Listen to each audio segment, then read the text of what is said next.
It's that time of the week. Yes, this week's Cult Movie Show, your weekly look at cult movies. Please welcome your hosts, Warren and Velvet.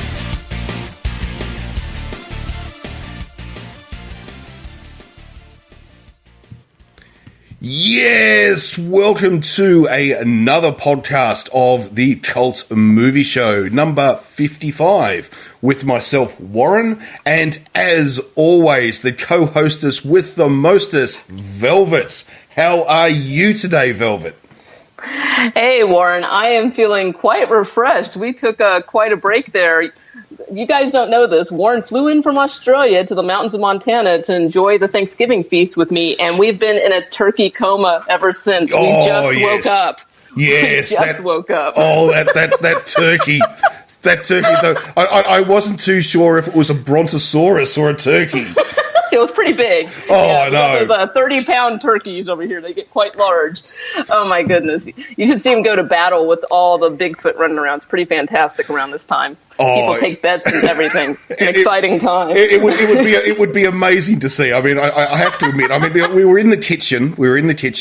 And Velvet sort of said, "Right, it's time to stuff the turkey. You know, this is a big American tradition. We have to stuff the turkey." But it was so big when Velvet sort of said, "Now, it's just excuse me, will I climb inside to get it started?" I had the step ladder and everything. Warren's holding the opening. I had one of those miner helmets with a light on. I mean, it's a whole operation. Yes. No, it's good to be back. Yes. It's good to be heard. It is good to be back. And I hope everybody had a good Thanksgiving for our American listeners. Yes. So I hope everybody, had a good time. And also, have you been up to any sort of stuff? Lately? Yes. Oh, yes. I saved this especially for today. I did actually finally get to go see The Disaster Artist. Yes. The movie about the making of The Room, starring James Franco, Dave Franco.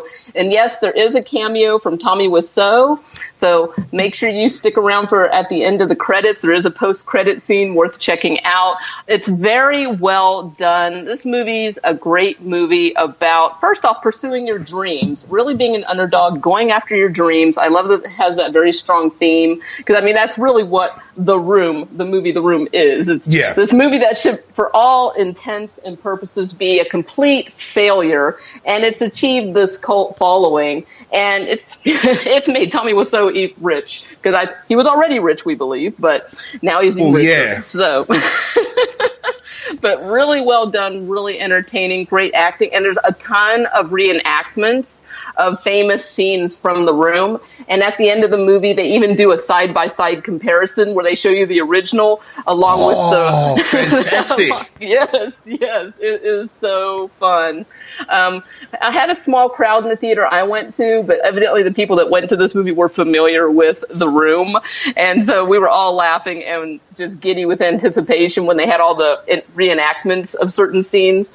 The movie is based on the book, The Disaster Artist, by Greg Sestero, who played Mark in The Room.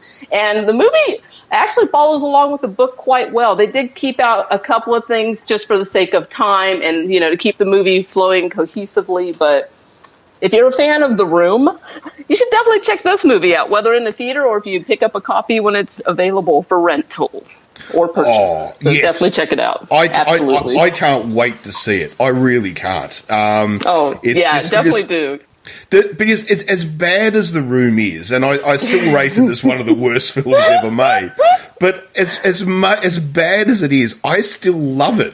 There is something, it's like, I think we've mentioned this before, it's like when a movie is so bad, it's good. And that's The Room. It's just so appallingly bad. You have to love it. You just have to, You really do. It is this love-hate relationship because I don't like the movie. I think the movie's boring. At the same time, I am so entertained by how bad this movie is. All the trivia, all the making ofs, like all the people's stories about how this movie was made, and just like watching it is just crazy, especially the first time because you're just like, where is this movie going? And you watch it and then it ends and you're just like, that was the movie? Like, wait, what happened? Like, that made no sense. what is going on? Oh dear. No. Look, I cannot wait to see it. I really cannot wait to see it. Yeah, and James Franco playing Tommy was so absolutely amazing, so spot on, so funny, so good. And now, like, they're already digging up trivia about the making of The Disaster Artist. Okay, crew members are claiming that James Franco, so not only did he play Tommy Wiseau, but in true Tommy Wiseau fashion, he also directed The Disaster Artist. So whenever he was directing, he directed in character as Tommy Wiseau. That is so cool. That is brilliant. I love that. So yeah, I'm already like adding that to my list of DVDs to have in physical form. Like I got to get the double pack. You got to have The Room, and then after that, you got to have The Disaster Artist. You got to have both back to back, champagne and donuts all day, all night. I have to see this. I cannot wait. I cannot wait. Do. Well, I don't admit any great movie news or anything like that. Sort of this week, but there has been some quite amazing stuff which has happened to my country of birth. Australia qualified for the World Cup, Velvet. We're going to Russia. Australia is going to Russia. We actually qualified, so that is fantastic news. And the other huge news from Australia over the last couple of weeks, in fact, it was yesterday. It actually happened yesterday in Australia. Gay marriage was legalised. It was official. It was signed off by the Governor-General. It is now law. It is now law. Amazing. Anybody can marry anybody. It is now true marriage equality. So thumbs up, Australia. It took you a bloody long time, but you finally got there. So, it's a crazy time to be alive because, the more I look at it, I'm glad I was born now when I was born and not 100 years ago. I'm just glad I wasn't born before 1980. I'm just going to put to you people that way. Yeah. It's just now is the time to be alive because more people are being recognized as human beings. Which is, it's just shocking that we're still having to reach these milestones in all of our different societies. But, we're getting there. We're all getting there. Although, you think about it, though, there are some people who say were born in 1900 and when they were born, they got to see the first person take to the sky, and before they died, then they would have actually have seen the first person land on the moon. Yeah, that's pretty wild. So you think about that, but that's pretty wild. I know we're talking socially, and yes, we're talking civil rights. No, technology-wise, it would be cool to see that technology definitely develop. But at the same time, from a civil rights point of view, I'm glad I'm where I'm at right now. I couldn't agree more, and we hope it keeps progressing and getting better. Anyway, exactly. Now wait for the vampires to come out of the coffins and the werewolves to howl at the moon, and we'll start recognizing everyone equally. Yes, it'll be a true blood society. I've actually been marathoning that lately. I have to admit, I never saw all the episodes. I'm like, okay, I'm going to start marathoning that because I need to do this. Because I actually read the books. I didn't read them all. I read, a lot of them. I read like 6 or 8 of them. I read like a lot of the series that they were actually based on. And a lot of the show where it gets really fucking ridiculous is from the book. They had fairies and they had were-panthers. In the book, they had even more ridiculous shit, though, because in the book, they had were-tigers. Good and I'm God. like, I'm like, I hope they don't do that on the show. But so if you think the show got ridiculous, it was because they were basing it off of the shit in the books. The books were really crazy. Well, it's interesting. I mean, it's like what we just spoke about before about, marriage equality now becoming law pretty much all over the Western world. Is that it's interesting because in True Blood, you can't actually marry a vampire. In fact, you are actually legally allowed to kill a vampire because they're already dead. It's not murder. Right. Which is a really interesting... Which is exactly what we would be doing in this current society. I mean, as silly as the show gets, it does have a lot to say about society and the way we treat that we don't understand, people that we're afraid of, or the way we even justify heinous crimes by saying, oh, well, they're not people. They're not alive. Yeah, that's exactly right. That's exactly it's right. Crazy. That's exactly right. Totally what we would do. Yeah. But we are here to actually review films, aren't we? Is that what we're here for? I thought we were just going to talk and record. No. Well, many people do that. Many people do that. We do have 3 movies today. Let's see. Oh my gosh, we got we got historical. We've got a comedy, and we got another historical with bits of comedy sprinkled in there. And of course, we have a mini movie. So yeah, it's going to be interesting. This is going to be a wild ride, people. You're going to learn a lot about history, and they're all Australian films tonight, right? Yes. There's a long story to why that happened, which we won't bore everybody with. But there is actually a story behind it, and it basically came down to Warren got fucking lazy. That's what it came down to. And he's like, I know these movies. Here, Velvet, you watch them. He's like, you watch them, Velvet, and then we'll just review them. Like, I know. So yeah, Warren's I'm laziness. going to do that eventually. Eventually, I'm going to pick 3 movies, not watch them, and just be like, here, Warren, watch these 3 movies. Okay. Yeah, here you go. I'm going to have the week off. You go and watch them.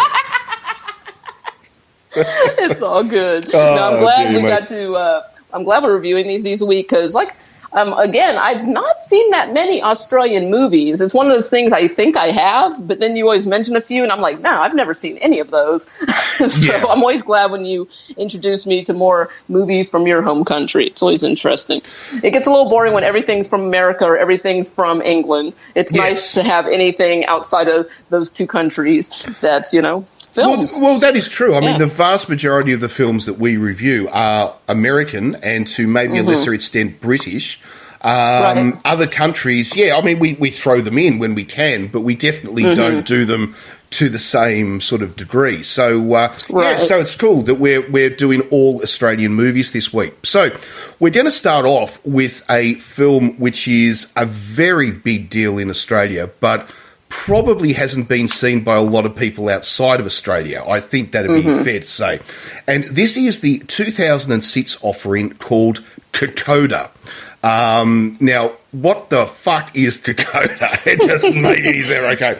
Now, Kokoda is a place. It's a real place. It's in Papua New Guinea, which is one of the countries just to the north of Australia. And back in 1942, when this film is set, Papua New Guinea was part of Australia. It was actually part of the Australian nation. It got its independence in 1975, but back then it was part of Australia. And anyway, this movie takes place during the Second World War when the Japanese are basically coming south through the Pacific. They've conquered Hong Kong, they've conquered China, they've conquered Malaysia, Singapore's fallen, Indonesia, which was then the Dutch East Indies, has fallen. And now there is basically this last stand that has to be made before Australia is invaded by the Japanese. And the place that they decided to make the stand against the Japanese was on this track called the Kokoda Track, which runs up the Owen Stanley mountain ranges of Papua New Guinea. So if you don't really understand what I'm talking about, just get an atlas and have a look. Just Google an atlas, right? Right. Okay. Right, totally. So anyway, our story basically, or our movie, tells the story of the Australian stand against the Japanese in 1942. Now, it's kind of takes a macro view of it, if you like. Instead of looking at the entire battle, it just looks at a group of 8 men and what they went through during the battle. It's quite an amazing story. The reality of it as well is that what makes this so famous, and a lot of people outside of Australia don't realise this, but Kokoda, what this movie is about, was the very first time the Japanese army was stopped in the Second World War. A lot of people think it was the Americans, but it wasn't. It was actually the Australians who stopped them for the first time. And what's extra amazing about it it wasn't done by the regular Australian Army. It was done by the reservists, the part-timers. So these guys were bootmakers, they were factory workers, they were shopkeepers. They had no training, and they were thrown into a terrible environment, and they had to try to stop them. They were outnumbered 10-1, and unbelievably, these shopkeepers and bootmakers did it.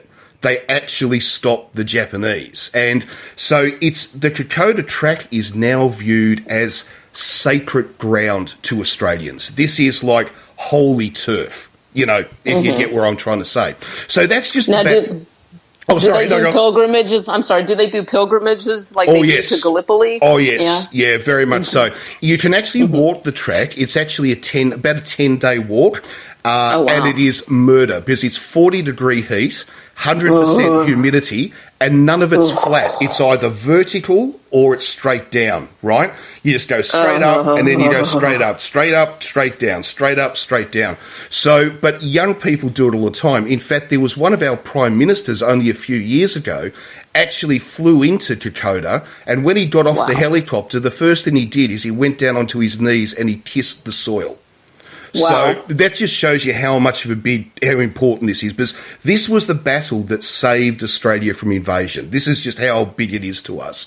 Anyway, so that's the historical backdrop. Let's talk about the movie. Now, it basically it's about 8 men who are part of this sort of reserve force. So reserve force, like in American terms, the National Guard. Think about it like that. And anyway, they get sent up the track as a bit of a reconnaissance force to try to find out where the Japanese are. And all hell breaks loose. They get attacked by the Japanese, and then they get cut off. They get cut off behind enemy lines. And our movie basically follows them trying to get back to the main lines to rejoin the main battle. And that honestly is all our film is. It's just the story of them trying to get back. But the stuff that happens to them while they try to get back, the horrors, the sickness, the disease, it's absolutely quite horrific. And so it's quite an amazing sort of little movie. I've been rambling too much. I really want to get your sort of view on this one, Velvet. Now, I'm glad you gave us so much background, because I was really hoping you would, since you are the history buff on the show and I am so not. And I definitely do not know anything about Australian history. So I was hoping, like, if you didn't do it, I was going to be like, Warren, what can you tell us about the history behind this movie? So I'm glad you did that, because this movie was a hard watch for me, simply because I don't have that foundational knowledge. I could tell this was an important movie and that they were fighting for something. There's a lot of self-sacrifice, and just they don't make men like this anymore, I always say, because nowadays, at least in your culture, my culture, for example, we don't have a lot of people that deal with war face-to-face other than people who voluntarily enlist. So there's not this huge, at least not in the United States, there's not this huge pride anymore where people are like, okay, we're going to ration the chocolate and the water, and all the girls are going to go into factories, and all the men are going to war. It's, it's voluntary basis. It's just a different society now. So, but just seeing the amount of self-sacrifice in this film, that at one point the men are free to go. They're like injured. They could go home, and they decide to go back into battle and basically sacrifice themselves. So, it's an important movie, I could tell, but I didn't have that history context that's required to really understand this movie. So for me, for a huge chunk of the movie, it was just people running around in a jungle shooting each other, and I didn't really understand why. I knew it was Australians versus Japan, but I didn't really understand why Papua New Guinea, so for a big chunk of it. And so unfortunately, I lack that national pride that I think you kind of have to enjoy this particular film. This is definitely an Australian film for the Australian people. And I feel like, unfortunately, the whole message gets a little lost for international crowds. But that out aside, the depictions of the shit they had to go through, just being lost in the jungle, not being trained, because that's another thing I was confused about. Like, okay, why did they have to use the reserve? Like, was every single person who was trained and ready off in other areas of World War II, or why did they have to use their reserves? What basically had happened was that the Australian Army was off fighting the Germans. Okay. Because you have to remember that Australia had been at war 2 years before America even entered the war. You have to remember that, right? So Australia went to war in the Second World War in 1939. Not December 7th, 1941. Okay, so Australia had been at war already for 2 years. And the army was actually overseas fighting the Germans. And then suddenly the Japanese attacked Pearl Harbor and then started coming south through the Pacific. The problem was Australia didn't have an army left. It was all overseas. And so the only thing they had was these reservists who weren't trained properly. They were basically Boy Scouts. You know, they had no training. They had First World War weapons. They didn't have proper clothes, proper equipment. They were sent in with no medicine, no food. They just had to try to survive. And in that sort of environment, it was just absolutely hideous. But what I think made it so different for them was the fact that they were actually fighting for their homeland. They were fighting for Australia. So it's a little bit like if you're an American, let's say, and you were fighting the Nazis, right, in France. You're not actually defending the United States. Germany's not actually trying to invade you, if you get what I'm saying. The difference was that Japan was trying to invade Australia. And so for them, their attitude was, if we don't stop them here, they're going to be in my living room. You know, they're literally going to be coming down my street. And so if I have to die here to save my family, I will die here. And there's an amazing line in the movie, right at the start, if you notice, where our main character goes to see the doctor. And you see how horrible the hospital is. It's fly-infested, and it's just absolutely... And it's not a hospital. I mean, this is a MASH setup. If anybody knows what I mean by MASH, that 70s TV show where it's just, you know, these tents and gurneys, and they're always struggling for supplies, and people have their legs blown off and guts hanging out. No, Velvet. Velvet, that was the hospital. That's what I mean. This wasn't a MASH. This was the proper full-on hospital where they were doing... Because they had nothing. They had absolutely nothing. There was just... That's what I mean. Yeah. That's what I mean. Yeah. That's what I mean. Like, okay, we'll say MASH was too nice then. Yeah. Take MASH and then, subtract 100. There you go. So, yeah. But you know, we're on the same page. I know. Yeah. And so anyway, so our main star actually says to the doctor who's there, he says, you know, have you got any medicine? Have you got any quinine? Have you got morphine? He says, I've got nothing. I've got absolutely nothing for you. Nothing. No food, nothing. And then he actually says to the doctor, for God's sake, do you even have any hope? And the doctor just turns to him and he says, hope? There is no hope. He said, you've got to make a stand here. You've got to accept that you are going to die here. That is your job. And it's just like they went into this with the expectation that they were not coming out alive. And that's just, you know, an amazing concept to think of, you know, that they had already accepted that they were dead. It's amazing. And then even one of our other soldiers then actually, you notice when they get the mail, and he actually sort of says, do you think it'd be too late now to, to get compassionate leave? And the officer says, based on what? And he said, based on the fact I don't want to get my fucking head blown off. Oh, Jesus. Yeah, there were little bits of humor in this. Unfortunately, I didn't find myself laughing very much in this, probably just because I was disgusted by the whole situation, as I am with a lot of war movies. Just, especially, it's just appalling the way that many countries are guilty of this, not just Australia. The way we just send our men in to die. It's a suicide mission. It's, you know, there's no supplies. There's no fucking ammo. There's no way they're getting out there alive. And so, like, even though they were trying to, like, have some moments of levity in the film, I'm always just, like, disgusted with, like, all these poor untrained guys, and they're shitting their brains out, which they made it very clear in this movie. A lot of them were having the runny shits, really bad diarrhea, just dysentery. They were, you know, if they didn't die from warfare. They were going to die from dehydration because they were pooping their brains out, like just and graphic liquid shits people. So I made the mistake of eating while I was watching this movie, which I usually don't do. Usually any movie we're going to review, I don't eat while I'm watching. I usually just have a stick of gum and a diet soda. And for some reason, I was like, I'm going to go ahead and have a slice of pizza. Right when I take a bite, you just saw somebody squatting, and they make the nice, very graphic toilet sounds that you hear when somebody's sick, and they show the nice brown water leaking out, and I'm like, oh. So don't eat when you're watching this movie, people. It will definitely ruin your appetite. There was even a scene where they cut a hole in the guy's pants just so that he would be able to poop without having to take his clothes off. So he could literally run and squat. And I'm just like, Jesus Christ.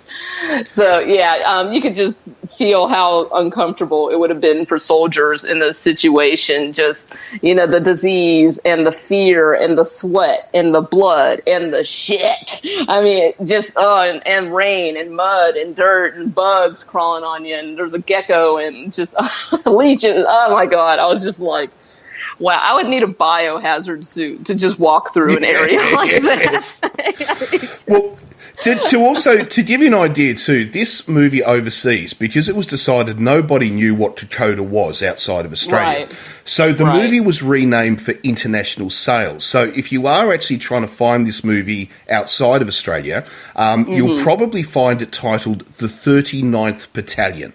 Is the name, the 39th Battalion. Yes. Now, the reason why it's called the 39th Battalion is that the unit that these guys are from was the 39th Battalion of the militia. So, and they were a Melbourne-based unit. And what's very interesting about it is that there are still some survivors left of this unit today.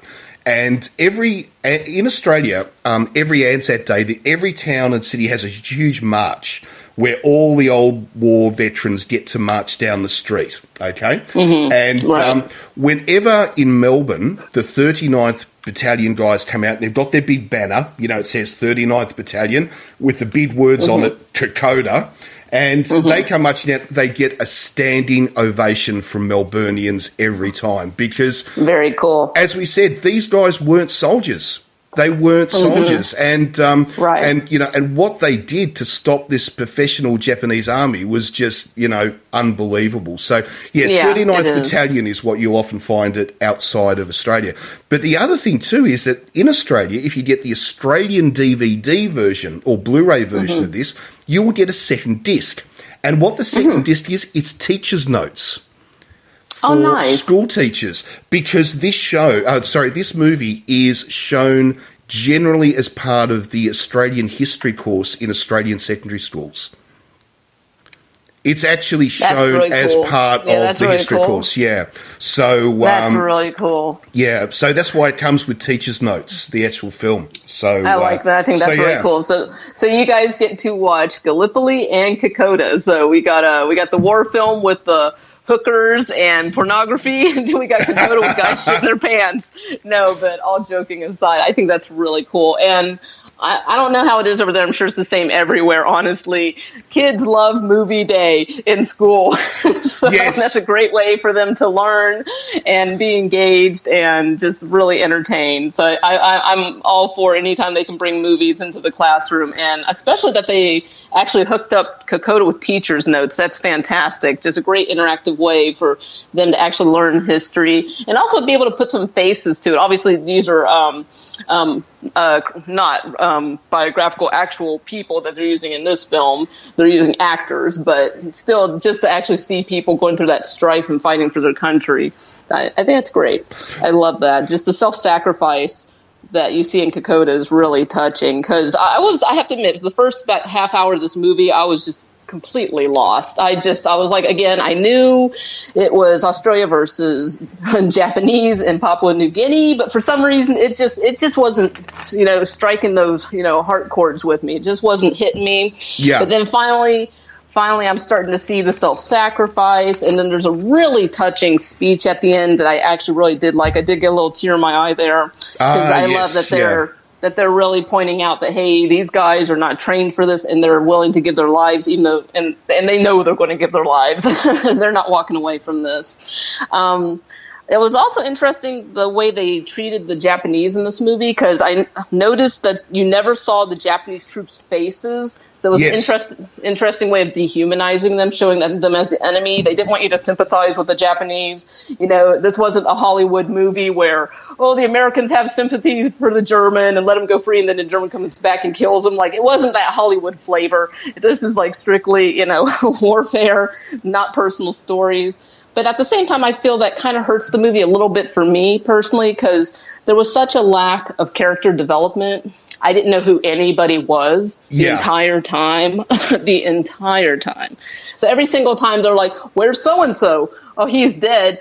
I didn't know who that was, so I couldn't care because I had I couldn't be like, oh, that was the funny one, or that was the one that was really smart, or, oh, that was the one that knew how to play the guitar. I mean, there was no character development. They were all just, you know, single file line, you know, untrained soldiers running around scared shooting. So I was like, oh, I wish this had better character development so that I could care about these guys. Other than the fact that they're soldiers and they're giving up their lives, I don't know who any of them are. I can't mourn them because I don't remember who they are, what their name was, what they look like. They're all covered in mud. I don't know what's going on. Well, I think one of the things is because the story focuses mainly on two brothers who are in this group, so we get to know them very well, but we don't. You're quite right, Velvet. We don't actually really get to know the other characters. They are almost just supporting these main two characters, you know, who are in the film. I totally agree with you on that. There is very little character development on anybody else apart from the two main stars. You know, it is kind of just, you know, their movie. Another thing too to bring up is that at the very start of this movie, it starts with I'll give this away, I don't think it's going to be too much, what is a nightmare. Okay, we think what we're seeing is real, but it's actually a nightmare. But we then later in the movie actually see his nightmare come to fruition. It's actually really happening. And if you remember, there is a scene about 3/4 of the way through the film, Velvet, where he stands up on top of the mountaintop, and you just see this mud-laden track dropping about 1,000 meters. And then, and you just see all these men, and it's almost vertical, and you just see these men missing body parts being carried up, and they're just walking through this mud. Some of them don't even have shoes or shirts. They're just, and they're walking up. What's amazing about that is that scene is taken from real footage. That is actually based on a real piece of stock footage that was shot during the battle. So that's just a little bit of filmmakers actually putting something that was quite real sort of into it. But the other thing too that's quite amazing about it is that Australia generally doesn't make war films. Like Australia's not a very militaristic type country. There's not a big sense of patriotism. It's like, oh, we're great, yes, kill them. You know, it's like, you know, Australians don't salute the flag. You know, it's like Australians are not that, we're a very laid back type of people. You know, we don't have that uber patriotism or anything like that. So because of it, we don't tend to make very many war films. You can honestly count the amount of war films Australia's made on one hand. There's not very many of them. So when some of these big super events like this come out, they are actually kind of a big deal. If that makes sense. Understandably, definitely. If that makes sense, yeah. Yeah, so this movie takes place in Papua New Guinea, and every time I say that, it always makes me chuckle, because I had a friend a long time ago where I always find these crazy news stories online, and I'm always like, hey, look at this!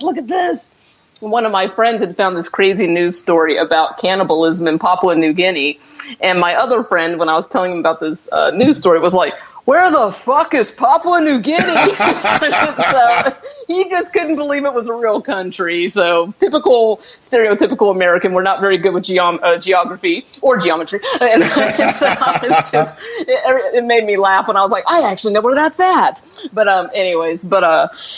speaking of Papua New Guinea, I just had to tell that story. But there's a native population, obviously, of people that are, you know, not under the Western influence. They're not walking around with smartphones and driving driving cars, got the native population. So they're sprinkled in this movie throughout where they're just kind of innocent bystanders. And I'm like, wow, that's something we forget about when these kind of war movies happen. You have this native population, and I'm kind of like, I wonder if they understand what's going on. They just kind of like, why are these random people coming and killing each other with machine weapons, and why are they here? I would love to see a war movie from the native perspective, where just fucking, Americans and Germans show up, or Australians and Japanese show up and fight each other. I would love to see a movie made from the perspective of the native peoples of a country that serves as like the borderline for these battles. Yes. In this film, though, it's a little bit different because as you said, we see the native population, and you will see them all they're stretcher bearers. You'll notice how they're all carrying the stretchers and all that sort of stuff up and down the track. They're retrieving like the wounded and the dead. Yeah. I thought that was interesting. And there's an interesting story behind that, because they were referred to because they had a hairstyle, like it was just an indigenous hairstyle, and you notice their hair is very big and fuzzy. Did you notice that? Yeah. Right. Okay. Yeah. Well, that's just a cultural thing. That's how they wear their hair. They're okay. Right. So they were referred to by the Australians as fuzzy wuzzies because of their hair. Okay. And I know it's racist and everything, but they were referred to as fuzzy wuzzies. You guys have the best nicknames. Right. Okay, sorry. But once the battle had actually started properly, their name changed, and they were referred to from time and forever, and even today, no longer as fuzzy wuzzies. They're now They're now referred to as the Fuzzy Wuzzy Angels. Because that's very nice. Because the Australian soldiers basically said these men were angels because they knew exactly what was going on. They didn't want the Japanese in Papua New Guinea, and they all of them sided with Australia to stop the Japanese. And they worked tirelessly, pulling the wounded out, carrying the wounded. And the other thing you've got to remember that in this battle, if you had a leg blown off, to be carried down the track until you got to a hospital, you may be on a stretcher for 3 days before you get to a hospital. Right? Oh my God. So it was really, and these guys, the love affair that the soldiers had for these guys, and that's why they call them angels. So, because they were their angels, they said they kept them alive. But the sad story, there is a sad side to the story, and that is that these guys, the angels, it took until 1985 for them to get their war medals. Oh, goodness gracious. 1985 it took, and that's 43 years for them to get their war medals. So that was a sad side kind of story, that Australia didn't.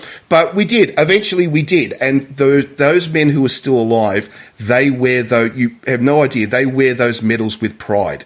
They are incredibly proud of what they actually did. I want to see that movie. Okay, somebody write up the script, write up the screenplay, cast. I want to see that movie. I think that's a great story that needs to be told. Add that to the Australian school movie playlist. I think that's a really great story that needs to be told. I was really curious about that because the entire time you see soldiers being carried on stretchers, and it always was these fuzzy wuzzy angels. I didn't know what to call them at the time. I was just like, the people of Papua New Guinea. I was just like, wow, that's amazing. I love that they put that in the movie, that you constantly see them always just like collecting the dead, collecting injured people, putting them on stretchers and carrying them away. And I was just like, wow. And I wasn't sure to what degree they were doing. I was like, were they just doing it for anybody who was dead or injured? But that's interesting that they did actually side with the Australians. So they were helping out the Australian troops. Really cool. Oh, yes. In fact, here's just another little offshoot story that I'll tell you, and that is that my grandfather was in this battle. He was there. He was actually there, but he wasn't one of the part-timers, that we see. Because if you notice in this movie, did you notice that they're always referred to as chocos? Did you notice that? Yeah, I didn't know what that meant. Yeah. Now, that actually comes from the word chocolate soldier. And what it actually means is that the regular army referred to the reserve as chocolate soldiers because they said they will melt in the face of battle just like chocolate. Goodness gracious. And there's a line at the start of this film which actually says, the AIF, that's the regular army, they said the AIF call us chocos. They say we'll melt. The truth is, and he says the truth I remember is them saying that now. Yeah, and he says the truth is they're probably right. But the amazing thing was they didn't melt. They didn't melt at all. And the joke was too that the regular army used to refer to the reserves as chocos, but then the reserves used to call the regular army the deep thinkers, which is I thought was actually quite funny.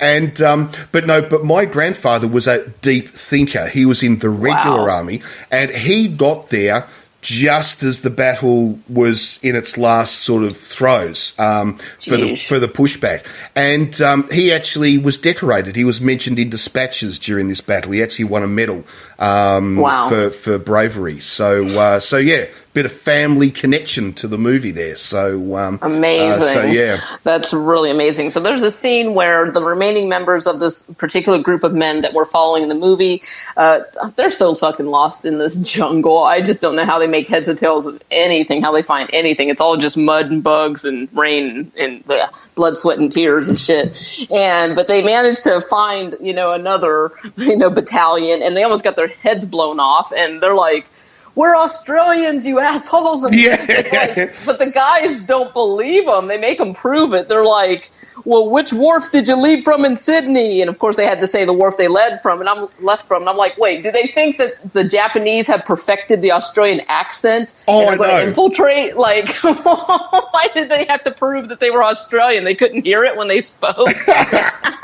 I was like. Well, let's just say, it was a different time. It was the 1940s.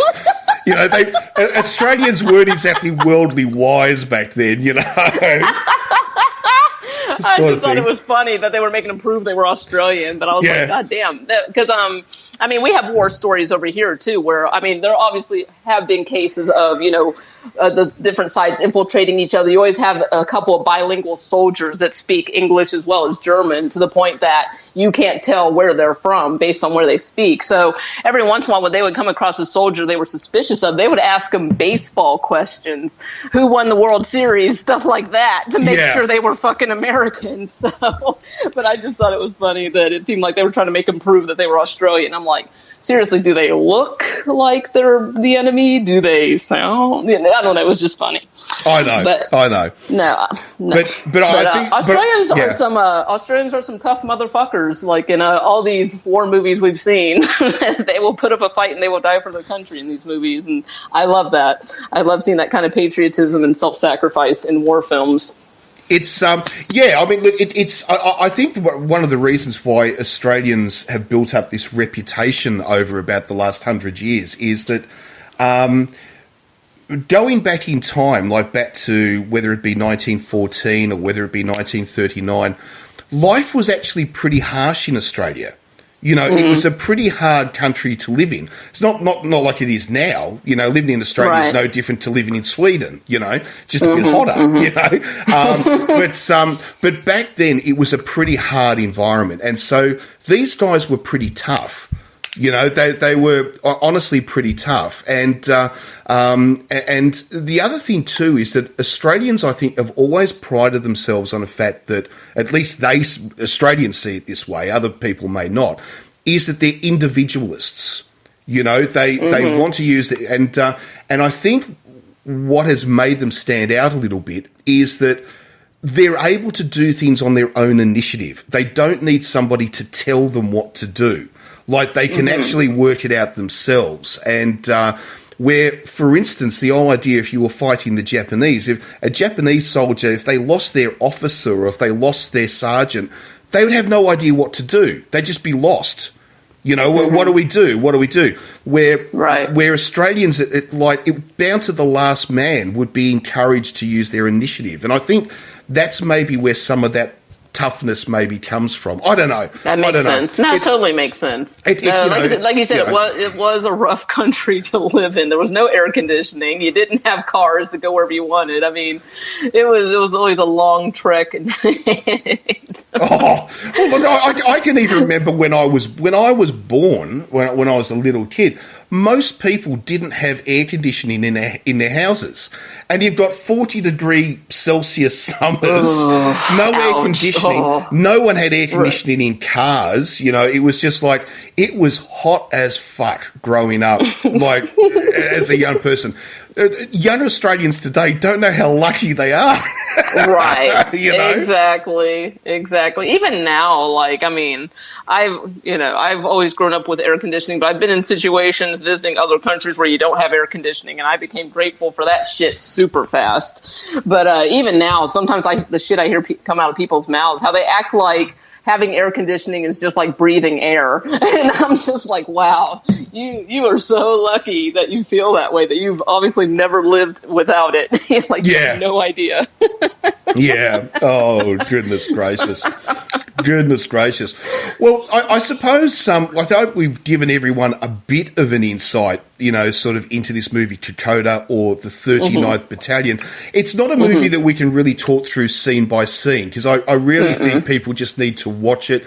We've given you some of the history about the backstory of the movie, so it'll make a bit more sense, you know, when people watch it. So, so, I mean, is there anything else we want to add to, you know, sort of Kokoda? No, I'm ready to rate when you are. Yeah, okay. Well, it's, I suppose I've got a real bias here. Do you know what I mean? Understandably, and you should. You should have a bias. This is a little bit like, you know, asking a Briton to rate the Battle of Britain, or asking an American to maybe rate the War of Independence. Do you know what I mean? Right. They're always going to give it high marks. But the story obviously is amazing from an Australian perspective. And if anyone from outside of Australia wants to learn a little bit more about Australian history, it's an amazing movie to watch. But as far as an actual piece of movie making, it still does leave a little bit to be desired. I agree. The character development, as you mentioned earlier, Velvet, is a real problem with this. We really don't get to bond with a lot of these characters the way I think we should, you know, to a degree. The other thing, too, the way the Japanese are always faceless. I found that, as we said, and in fact you said it, it's a film technique. It's you know, so they're meant to be the godless hordes. Do you know what I mean? So, but but in a way, I think maybe today, 2000, or even in 2006, when this was made, you know, we see both sides of conflict now. You know, there's some, you know, the idea that one side is right and one side is wrong. It's kind of now, like, it's not that simple anymore. Life isn't that simple, you know, and so in a sense, maybe I would have liked to have seen a bit more of that. The other thing too is that for something which was such a major event in Australia's history, to do the movie at a macro level, just around like 8 guys, rather than maybe it spanned it out, maybe that was a mistake. But then with Australian film budgets, I can understand the reason why it was done the way it was. So in saying all of that, I'm going to give it 4 out of 5. Okay. I think that's a very fair score for this film. Unfortunately, I'm going to go a little bit lower. And again, I think it is because of bias. I don't have the same national pride that I would have for this film if I were Australian, so it's easier for me to critique this one a little harder. So please forgive me. Hopefully we can end this review without me getting any black eyes. Never. No, but all joking aside, I agree with the critiques that you put out there. Yeah, for me, what really killed it was 2 main things. Was, for me, my personal lack of knowledge about Australian history, so I really wasn't 100% sure what was going on except for the bare minimum, and it wasn't enough to really bring it up to me. Because, like you said, it is just that, you know, small point of view from a couple of characters who I don't know anything about. That lack of character development really killed this movie for me. So out of a possible 5 Eric Roberts, I'm going to give this 3. So definitely watchable, but at the same time, if you're not Australian, it might be a little bit harder, or not even hard to understand. You just might not connect with it the way an Australian might. At the same time, if you're interested in Australian culture and history, this is definitely something you want to watch to help add to your knowledge. Oh yeah, no, definitely, and I mean, I think one of the major problems that this movie actually has is that to make war films, you need huge budgets, to make them really well. And the Australian film industry just doesn't have that sort of money. The Australian film industry is not Hollywood. It's not even Britain. It just doesn't have the money to do it, and so. The problem is that sometimes they want to tell these amazing stories and they have to do it in a different way. And that's the reason why we ended up with where this film is. And I think that is a shame. But unfortunately, that's just a reality of life. The Australian film industry is not that wealthy. And it has to do the best it can with what it's got. So anyway, that's good. That's good. All right, well, that's. I was about to say that's the serious bit out of the way. We can actually get on some lighthearted stuff, but we've got a mini movie coming, which is maybe we'll just say after the mini movie we're going to get a bit more lighthearted. There we go. Absolutely. All right.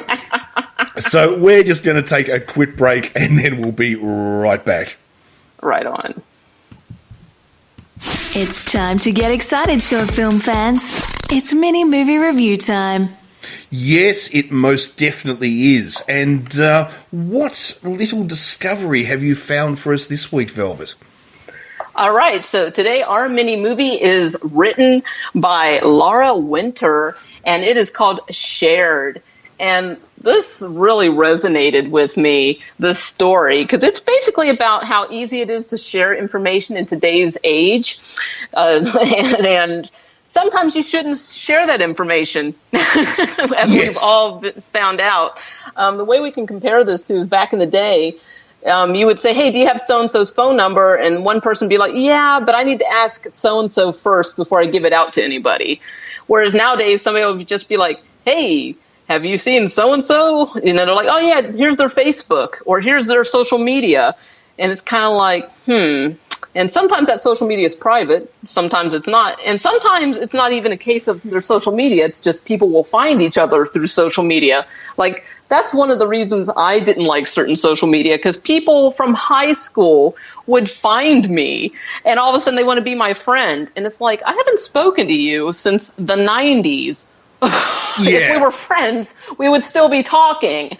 We didn't have to wait for the invention of social media for us to talk. We should have already been talking. We're not friends. So this little mini movie kind of delves with that topic. So we got a man looking for his girlfriend that's gone missing. And because of the power of social media, he's able to find her. But did she want to be found? What did you think of this mini movie, Warren? Yes, it's very, very interesting. And I'll tell you what, is it a film of the moment? I mean, right now, not only just talking about the fact that because of social media, it's very hard for a lot of people to hide and still have a social media presence. They're going to get found even if they don't want to. But this movie as well, of course, delves into another topic as well, which is, of course, male abuse against women. Yes. And so, obviously, right now, I think everyone reads the newspapers and has seen the news and knows what's going on. This is very interesting and poignant just in that, sort of point as well. It's an interesting film. It's a bit hard to watch at times. Oh, pardon me. There are some scenes in it which, although I think the sound effects are a little bit over the top, so you can clearly know it's fake. But it's still a bit hard to watch, some of the violence. But it's an interesting film. Yes, about the whole idea that if you're in an abusive relationship and you need to leave, the problem is, does that mean that you have to actually just end your life, your contacts, your social media, everything? Because if you don't, there's a good chance you're going to be tracked down. So it's a very interesting sort of topic. Very interesting topic. And I think in this case, our actual protagonist, I think it wasn't a case that she had her social media out and available. I think it was just somebody she knew that had social media was like, oh, yeah, I know where you can talk to this person. I know where you can see her at. And so, I mean, it's a case of, again, even if you do shut down all your social media, there's always that one person that doesn't realize that, oh, I'm sorry, I shouldn't have given out your phone number. Oh, I shouldn't have given out your email. Oh, I shouldn't have told your abusive ex-boyfriend where you live. Yes. So it's the way the story starts off, and I guess we're kind of spoiling this, I apologize for that, but people should definitely still watch this. Yeah, it's just that whole thing. I love the way it starts out, that you really think this guy's girlfriend's gone missing, and you're like, oh no, poor guy. And a lot of people do this now. They go to social media, hey, help me find my daughter, help me find this missing person. And people are like, oh no, yeah, we're going to find her. We're going to do what we can. And so everybody's just pulling their resources. They think they're doing a good thing. We don't always realize that sometimes when people go missing, they want to be missing. We don't always know that story. And a lot of times in like real life, when people go missing, for example, in the United States, it can be really difficult because police officers don't want to deal with it, not because they don't care, because they know a lot of times they'll spend 6 months building a case trying to find somebody, tracking down every lead, where did they go? And then all of a sudden that person will walk into the police station and say, oh no, I'm alive and well. I just don't want to talk to my family. They're a bunch of fucking assholes trying to run my life. Yeah. And they're like, so yeah, it's sad because we don't always know why people are missing, if it's free will or if it's something bad happens. Well, we don't know. Well, that's exactly right, because the person putting out the call, sort of saying, help me find this person, the person putting out the call may actually be the evil person themselves. Right. Like you said. And so we think we're doing the right thing by, I think I saw that woman yesterday at blah, blah, blah. But you may actually be telling a predator where their prey is. So, yeah, sometimes, we do need to stop and take a step back and actually think, should we actually be interacting? Should we be sharing this information? Because we have no idea what's going on. Why have these two people not in contact anymore, and why is someone trying to find them? Maybe there's a reason why, Exactly. Yeah. So it's a very interesting concept. It's an interesting dilemma of the modern world, isn't it? And also speaking of that modern dilemma of the modern world. Yes. Really, it's getting to the point where some of my friends and I have kind of talked about this, where it's getting to the point where social media and just online interactions are becoming so common that they are posing all these new problems that didn't exist a couple of decades ago.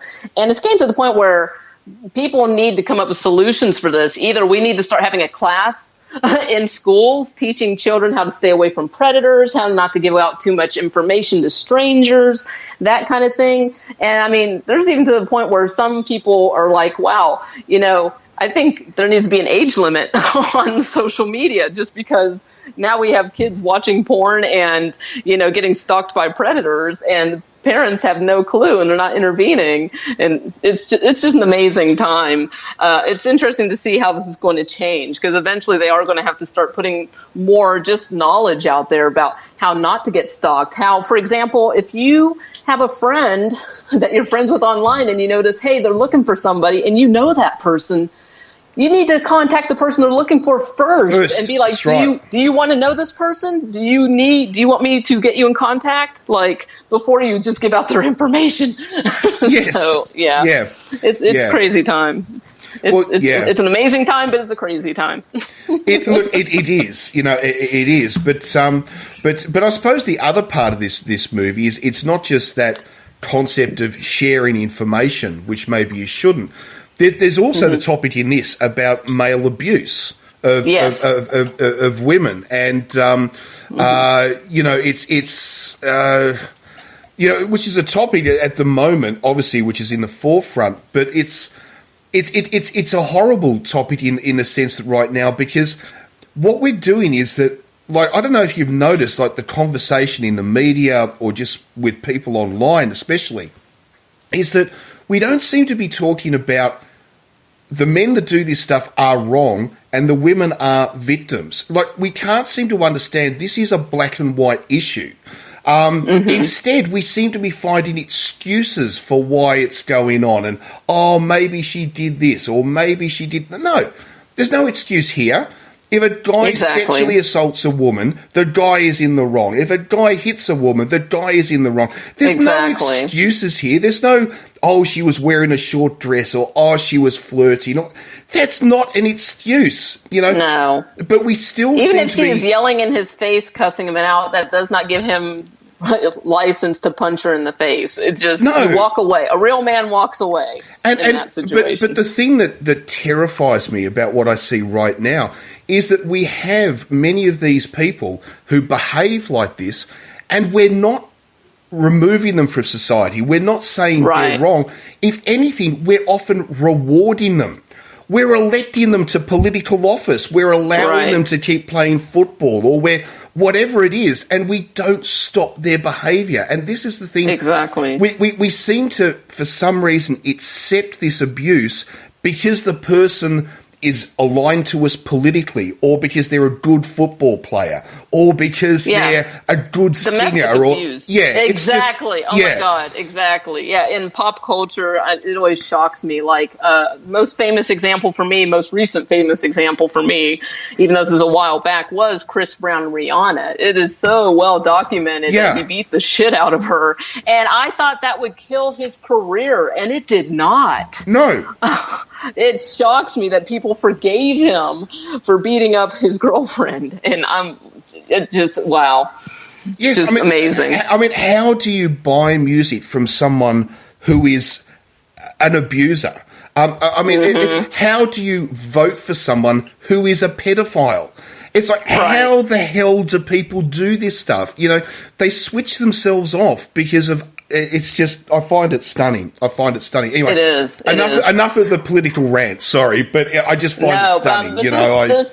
This 8-minute mini movie does touch on stalking and abuse and just privacy and just social media precautions. It's really amazing. So written and directed and also starring Laura Winter. Look at that. She's in triple danger here. But she pulled it off. She did great. You can follow her on her social media on Twitter at It's Laura Winter. And you can also click on the link on her page on Twitter and you'll be able to watch it. We'll also tweet it out during the week for you guys to watch shared. And let her know that Cult Movie Show sent you. Excellent.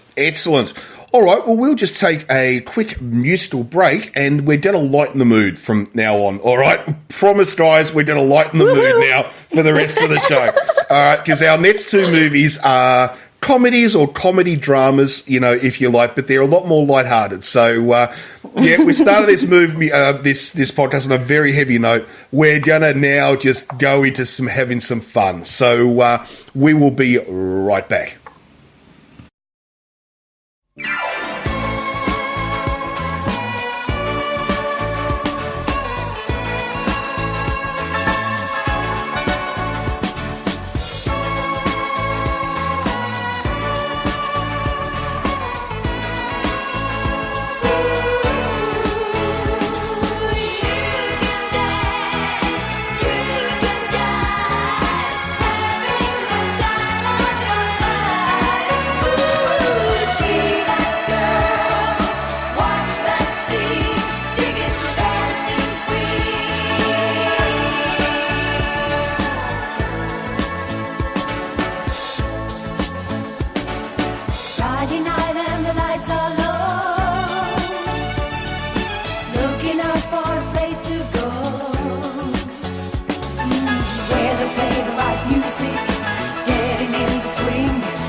Well, that was, of course, Dancing Queen by ABBA, and there is a very good reason why we played that, isn't there, Velvet? Yes, ABBA is a strong part of the soundtrack of our next movie. Oh, in fact, it is basically the soundtrack of our next movie. And that is, of course, the Australian offering from 1994, directed by P.J. Hogan. That isn't Paul Hogan, by the way. It's P.J. Hogan, not to be confused. And it is the movie Muriel's Wedding.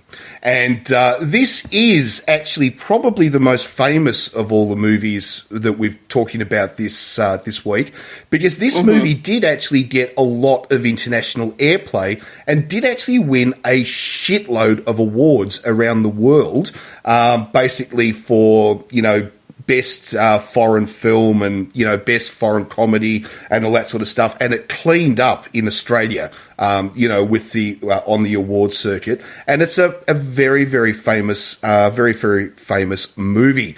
So, should I give a brief rundown of it? Is that the way we should start? Or, okay. Yeah, definitely. So, it basically, our main star of the movie is Toni Collette, and one thing I have to admit is that if you are used to the modern day Toni Collette, you won't recognise her in this film. She looks so different. Would that be fair, Velvet? She really does. Oh my look gosh, different. she is unrecognizable almost.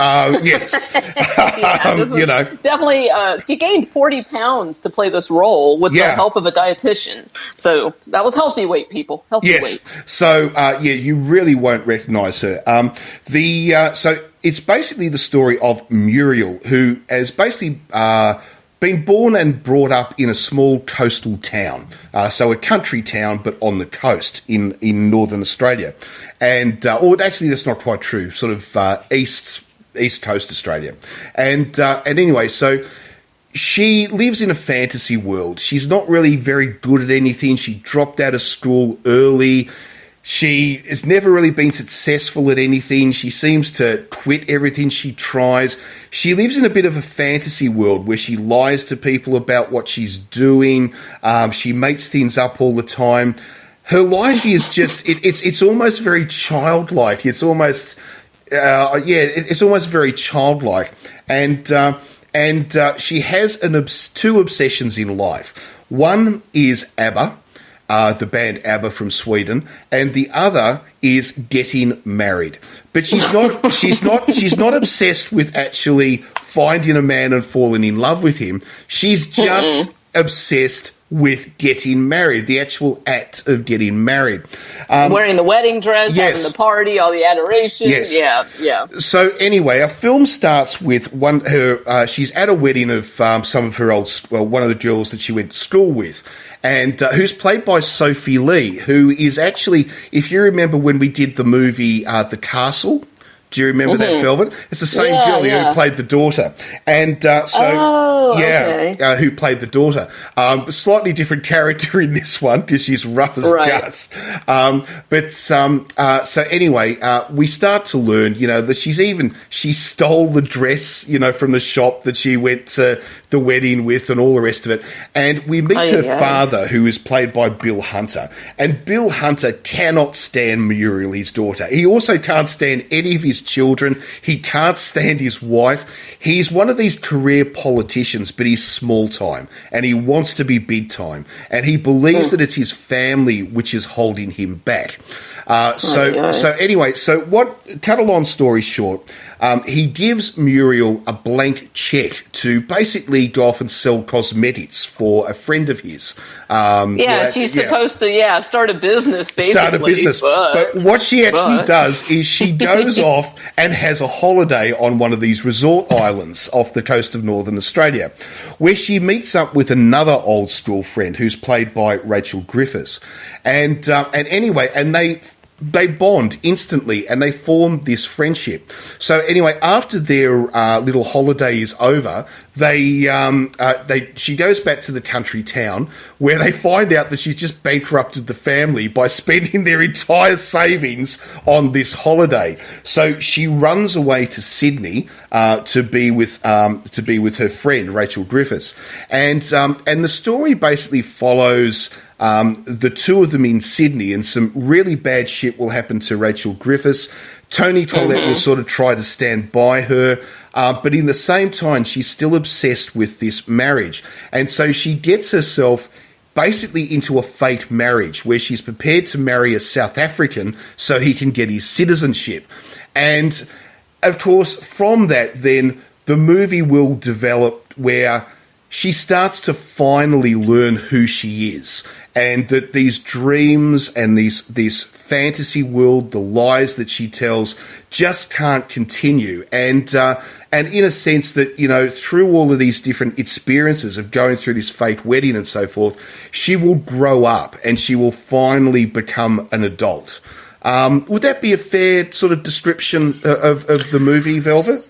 Yeah, very well said. It's such a strange but endearing movie because, like you said, this girl just does all this horrible shit without really caring, constantly lying, obsessed with ABBA, obsessed with getting married. She doesn't have a job. She doesn't have any aspirations. She steals money from her parents, bankrupts them. Just really strange. But for somebody who's doing such horrible things, she's such a likable character, which is really surprising. Yes. I never find myself like frustrated with her or angry with her. I was shocked when I realized the moment that they gave her a blank check to get this business started that she went on vacation with it. Yes. I was like, whoa, wait, what? Wait. But I was even more shocked when you realize, okay, she didn't just take a little bit of money.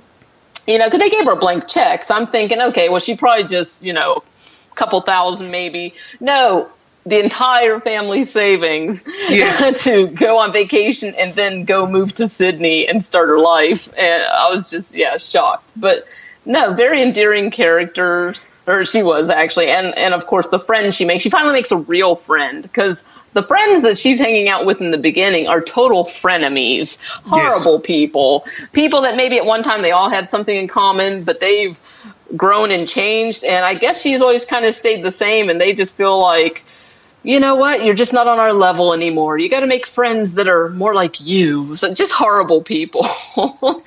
Well, there's almost a bit of the ugly duckling story to this. You know, the ugly duckling who then grows up to be the beautiful swan.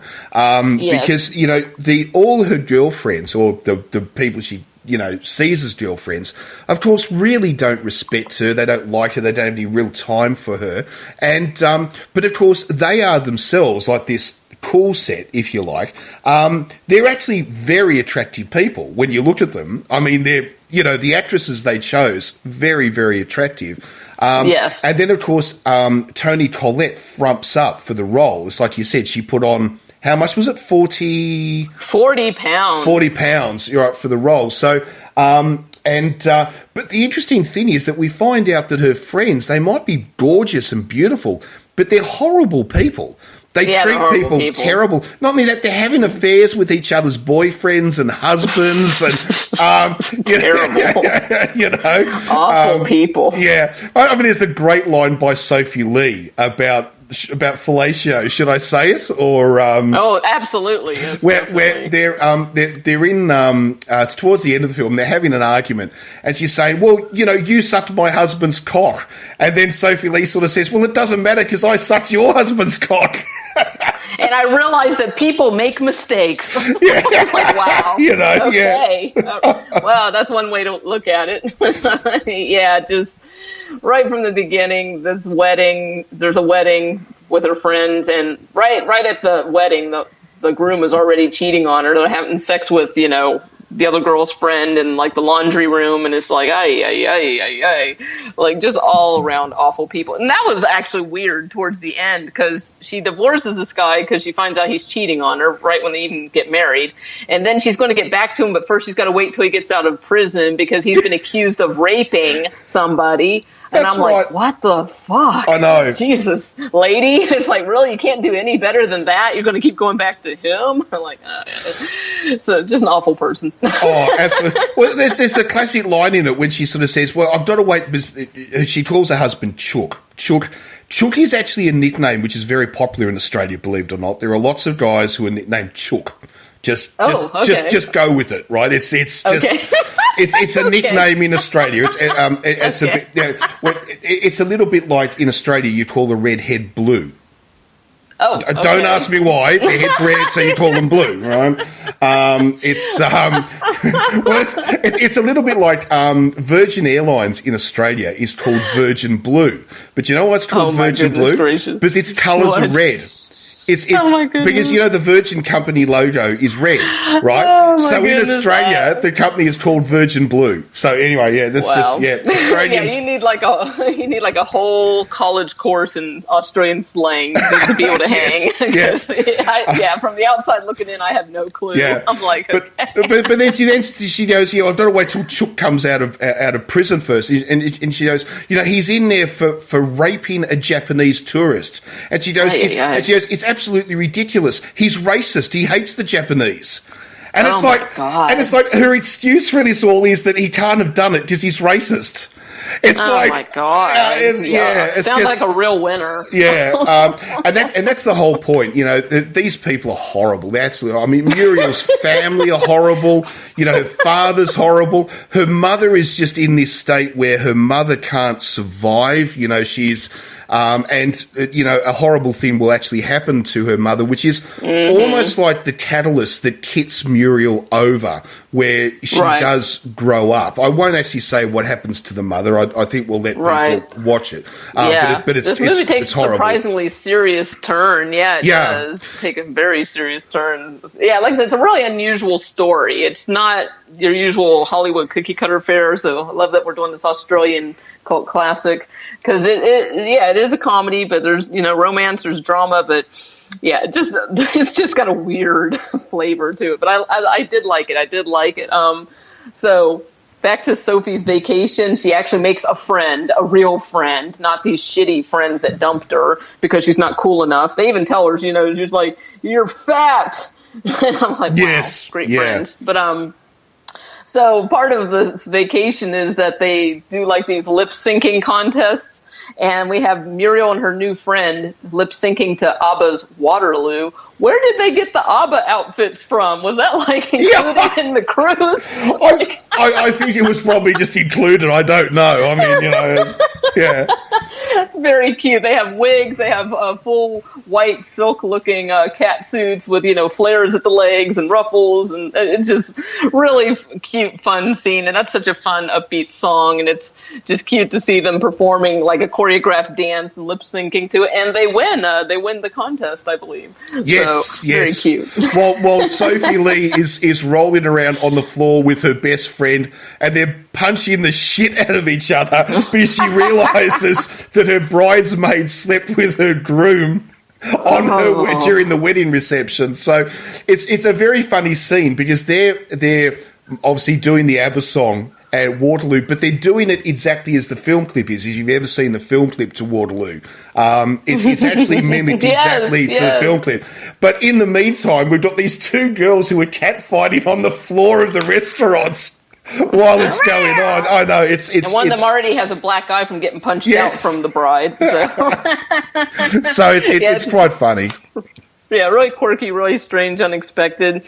Really awkward sex scene in this movie. Well, it doesn't really quite become a sex scene because stuff happens, but it just made me laugh because poor Toni Collette's character, Muriel, in this movie, or Mariel, because she changes her name from Muriel to Mariel later.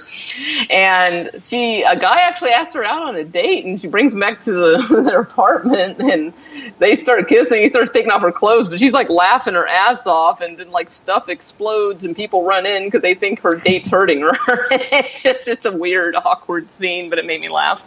It does because she's screaming because while he's trying to undress her, she's screaming, but it's an hysterical, like it's a humorous scream. You know, it's meant to be right. But the thing is that her best friend is in the other bedroom, who let's just say is having a fun time with two American sailors. And then of course they hear all the screaming, so they come racing out of the bedroom. But of course they're all naked, and of course Muriel now of course is seeing their wangs running around in her face, so she starts screaming even more. And then of course, and these two Americans think that the guy she's with is trying to rape her, so they're pinning him down to the ground, and it's oh dearie me. I was wondering, why was there no second date? Muriel evidently had a very good time, and the guy evidently liked her. I was surprised he didn't ask her out on a second date. That's where I thought the movie was going to go, and it does not. We do see the guy again briefly, and you can see that he's still totally into Muriel, but Muriel's moved on to other things. But, well, of course, but of course that scene finishes like it starts off, and it's so funny, and this is the whole thing that runs through this movie all the time, is that you'll have something which is very, very funny, and then suddenly it just becomes dead serious. You know, like it's very interesting the way it's made. So because I think I can give this bit away anyway, is that her best friend comes racing into the room, and then she just collapses on the floor, and she says, "Muriel, I can't move my legs." Right, and then suddenly the next thing they're in casualty in the hospital in the middle of the night, and we find out that her best friend's got spine cancer, and it's very weird the way this movie moves in this direction. 1 minute it's hilarious, laugh out loud, and then suddenly in the same scene it'll go just deadpan serious. And they hit you with some surprisingly serious shit in this movie. Really, like I said, a really strange combination, but they pull it off well. It has a good flow to it. It's not awkward, but when you start analyzing it, looking at it, it's like, wow, yeah, it goes funny, serious, really, really interesting rhythm to this film. Her father, anytime he's there, there's also that mixture of funny, and he's such an asshole. Yes. And you're like, well, no wonder none of your kids are successful. You've been just telling them they're useless and they're pieces of shit and they're worthless and they're a total burden. Like, you know, people don't understand that you got to support your kids. You got to shower them with loving words and support, you know. Yeah, you get more flies with honey than vinegar, you know. So, and he just doesn't seem to get that, and he just browbeats his kids with his hurtful words. Yes, yeah. I mean, but I think the thing is that, you know, because her mother is literally like zero support. She's just her mother is an emotional wreck, and her brothers and sisters just don't seem to give a shit about anything in the world. There's no family closeness. There's no bonding. The father basically just hates everybody in his family. And so you don't sort of blame Muriel in a sense that she just, like, even when bad stuff happens to her family, she just doesn't care. Because I just don't think she has any bonding with her family. There's no love. Like, there's just no love in this family at all. It's just like we're bonded by blood, but that's it. There's no love. That's it. Yeah.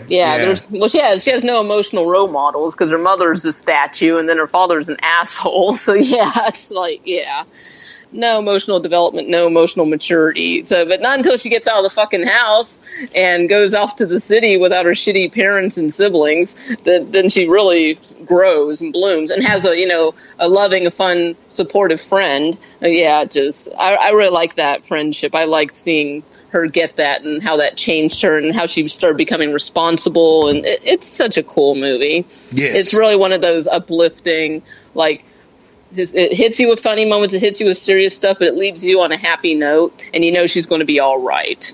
Like, she was totally a delusional fucking liar in the beginning. I don't know what her problem was at first. I was like, what is wrong with this woman? But then you start learning more about her, and you're like, okay, I get it. And then by the end of the movie, you're like, no, you're going to be all right. You're going to be all right, Muriel. Oh, I'm sorry, Muriel. So.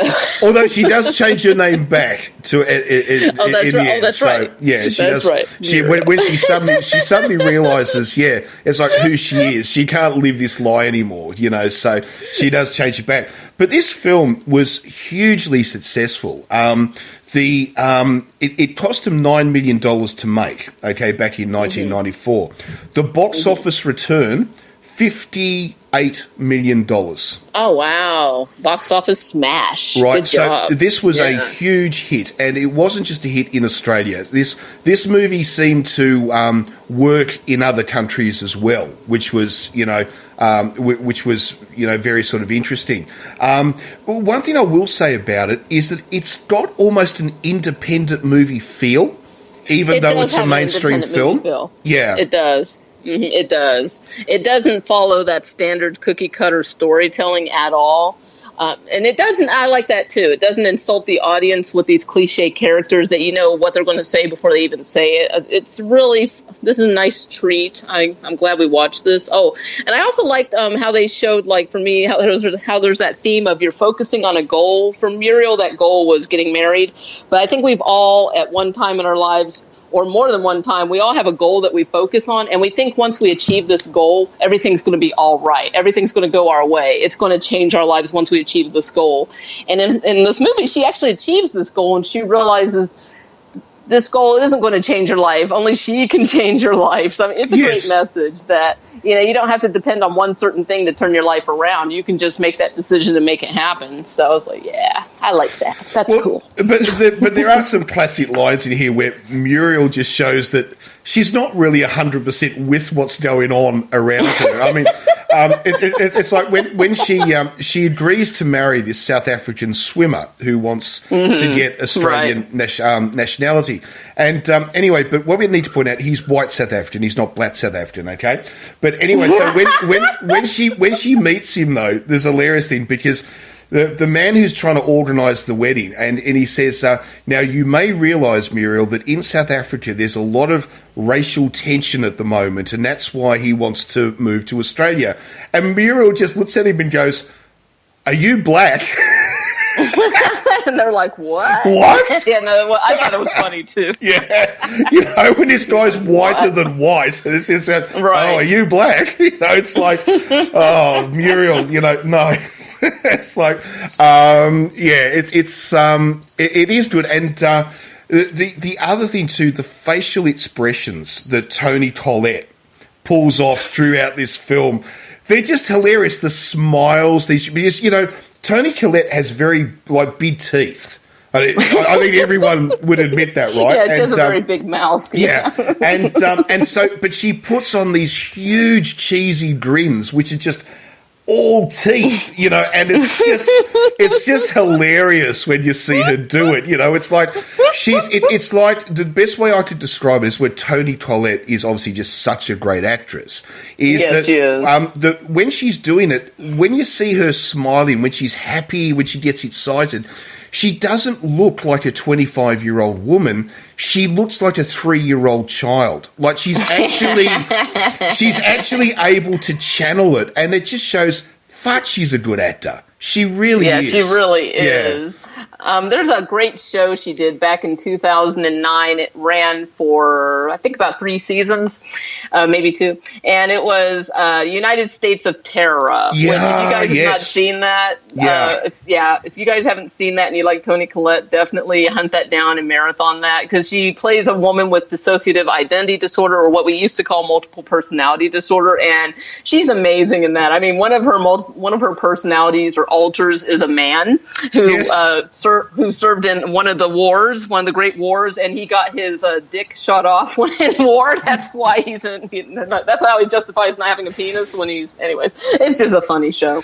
But no, it's really fantastic. It is acting on her behalf. But isn't one of them, one of the personalities, a lesbian trucker?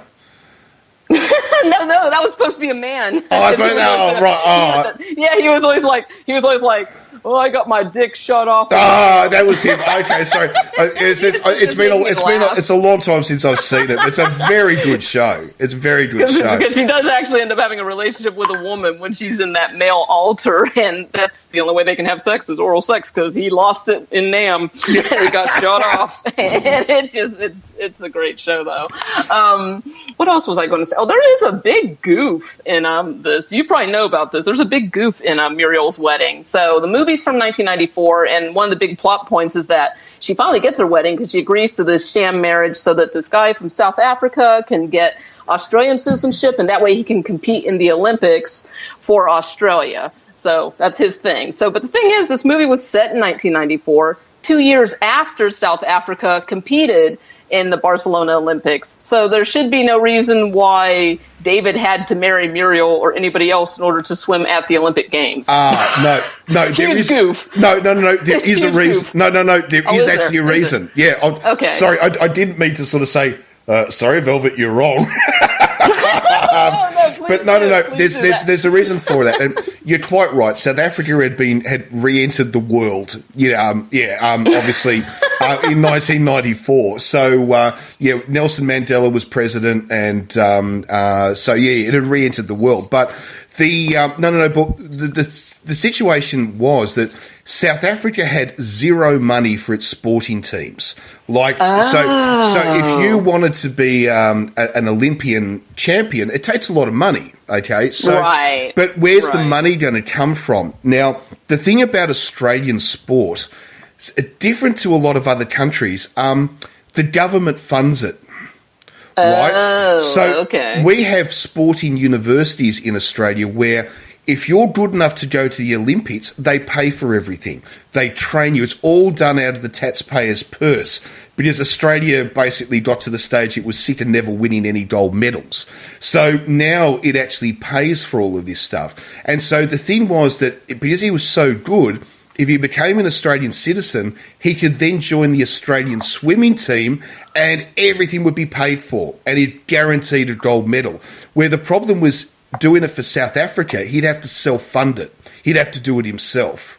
And that's the reason why he wants the Australian citizenship.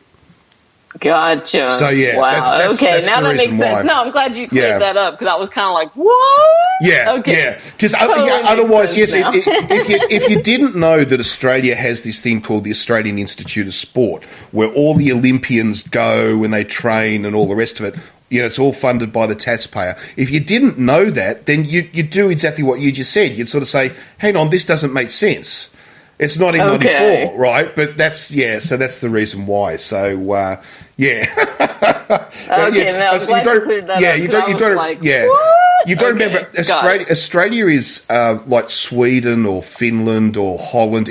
It's a social democracy. It's not like the United States, which is a capitalist democracy. In other words, we're all democracies. We all vote and all the rest of it. But like America's a capitalist democracy. In other words, so you vote, but everything you want, you've got to pay for yourself. You know what I mean? You've got to pay for it up front. In Australia, it's a very different system. Australia works as a social democracy where if you can't afford it, the government will pay for it. So it's a very different type of system that we have in Australia, say, compared to America. So that's sort of the reason why. But we won't go down all of that. But anyway, I digress too much. Well explained. So it's the other thing too. Now we must talk about the soundtrack, ABBA. Now, did you think it really worked with this film, or not? The ABBA soundtrack.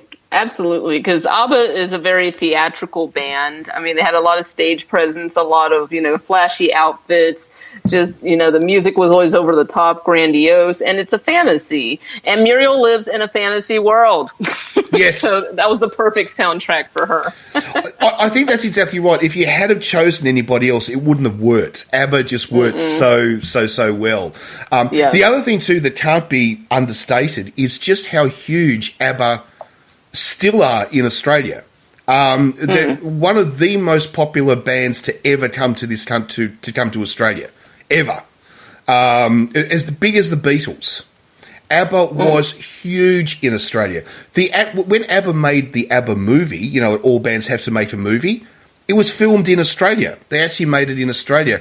They were shocked at how popular they were in Australia. In fact, Australia, apart from Eurovision, which got them going, a lot of people don't realise it was Australia that actually gave ABBA its kickstart, because other countries liked them, but Australia obsessed over ABBA. We went nuts. So it also works well into the Australian theme. So it's a perfect choice, just absolutely perfect choice. But I have actually spoken to some people who have seen this film, and they don't like it. They actually find it very boring, because they actually sort of say the story is taking so long to get anywhere. Did you find any of that, or were you sort of saying, no, I get what they're trying to do here? No, I actually liked the pacing. I did like the pacing on this. Surprisingly, I thought it might run a little long, but no, I did like the pacing on this. It does go an hour 46 minutes, but I really liked it. It just worked for me. I think also because I didn't really know where it was going. Whereas if it was totally cliche and it was going for an hour 46, I would be bored, because you already know. Whereas this was such an unexpected story, you really didn't know where it was going. I liked that slow build-up, but I didn't find it slow at all. No, yeah. I thought this was really well paced. Well, I think that's the thing is that when you're watching this for the first time, you will not guess the ending. It's impossible to guess the ending. You'll even be 3/4 of the way through this film, and you still don't really know where we're going to finish up. It's very good at leaving it all open, really, until the last 10 minutes. Yes. So so I think it achieved that very well. But on the other side, I have spoken to people who sort of say, "Oh, it's so dull. It just takes forever to get, to get there." But I agree with you. I think it's paced really well, and I think the story works the way they sort of put it together. So this is definitely one. I mean, like the movie we spoke about earlier, Kokoda, very hard going, not going to be everyone's cup of tea. But I do think that this one, if you haven't seen it, I really, really recommend to people give it a try, because I think especially if you like independent movies, even though this is not an independent movie, I think you're going to love it. I really do. Yeah, it has that independent feel. It does have that independent feel. Yeah. No, most definitely. Is there a favourite scene you've got from this, or? I honestly love the ABBA Waterloo for some reason. That just made me laugh, and it made me smile, and it put me in such a good mood. I love the reenactment of that ABBA performance for that song. I just thought it was really cute. Yes. But, no, I did like it. I did like this movie. It was just so unexpected. Really just didn't know where this was going, and just the way it ended honestly really surprised me. I was like, whoa, okay. But I don't want to ruin it for the audience, because we want you guys to watch this one. Yes. Well, it came out around about the same time as Priscilla, Queen of the Desert. And it was sort of like a time where there was this sort of idea that it's like, Australia is starting to make some really interesting films. They're not normal, if you like. They're right. They're actually taking some real risks. They're doing something other than just telling a normal story, which has a start, a middle, and a finish, which you could guess where it's going to go after the first 10 minutes. And so it was an interesting time, for films. So this is a film I really do recommend. And I'm ready to rate it when you are. All right. So, gee, I've been rambling today, haven't I? I've been going on. No, you're good. You're good. So, I officially hit that point where I'm like, I don't have anything else to say. No. It's just, this is one where I really actually just sort of say, go track it down, find it. It is readily available. It is readily available in Britain. It is readily available in the US. It is not a hard film to find. So, this is not one of the ones we talked about where you just cannot find it for love or money. This is an easy one to find. So, look, I'm going to give it 4.5. I think it's a really good little. I suppose what you would have to call like comedy drama, if you like. It's not a drama, but it's not a comedy. It's a bit of both. And I'm going to give it 4 out of 5. I'm going to go a little lower. I'm going to give this a 4 out of 5, probably just because I was so shocked by her ripping off her family and bankrupting them. That honestly, I was just like, what? But no, because at first I was just kind of like, oh, this poor girl, feeling sorry for her. But then she ripped off her family, and I wasn't so sure. I was like, oh shit, maybe this is a movie about a sociopath. But no, it's just a down on her luck, not very bright girl, and she had an opportunity and she took it. Doesn't make it right, but she took it. But I agree with you, definitely worth checking out. This doesn't really fall into the rom-com category. It almost does, but even if you would call this a rom-com, even I like it. So out of a possible 5 Eric Roberts, I'm going to give this 4. Oh, that's brilliant. That's brilliant. The very last thing I was just going to say about it, and it goes back to talking about, well, basically heaping praise on Toni Collette. But did you notice at the start of the movie, and then in the very first scene of the movie when we see Muriel at her friend's wedding, and then the very end of the movie where I won't say what's happening, but do you know she doesn't look like the same person? She actually looks a little bit more like Toni Collette. Yeah. Like she actually, I agree, she actually, so it's not only her, like when her personality changes, even her look changes, which is really, really interesting. It's just, I just have to say, I just cannot, believe just how good she was in this. So yeah, no worries. All right. Well, we will take another quick musical break, and then we'll be back with our final movie. And this one, I don't even know if we'd say this is a comedy drama. I think we'd just say this is a flat-out comedy. I don't know. I'll get your opinion in a minute, Velvet. But we'll just take a quick break, and then we'll be right back with our final offering.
Well, that was, of course, New Order with Regret. Yes, New Order. Probably, of all the Manchester Sound bands, probably my favourite of all time, I'd have to admit. I loved New Order.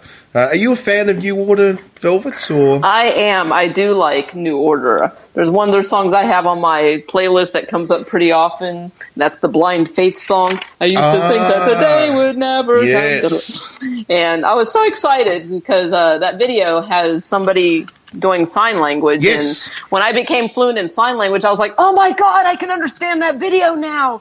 And so I go run and I go watch the video and I'm like, I don't understand a damn thing. That was British sign language, not American sign language. Wow. There is a difference.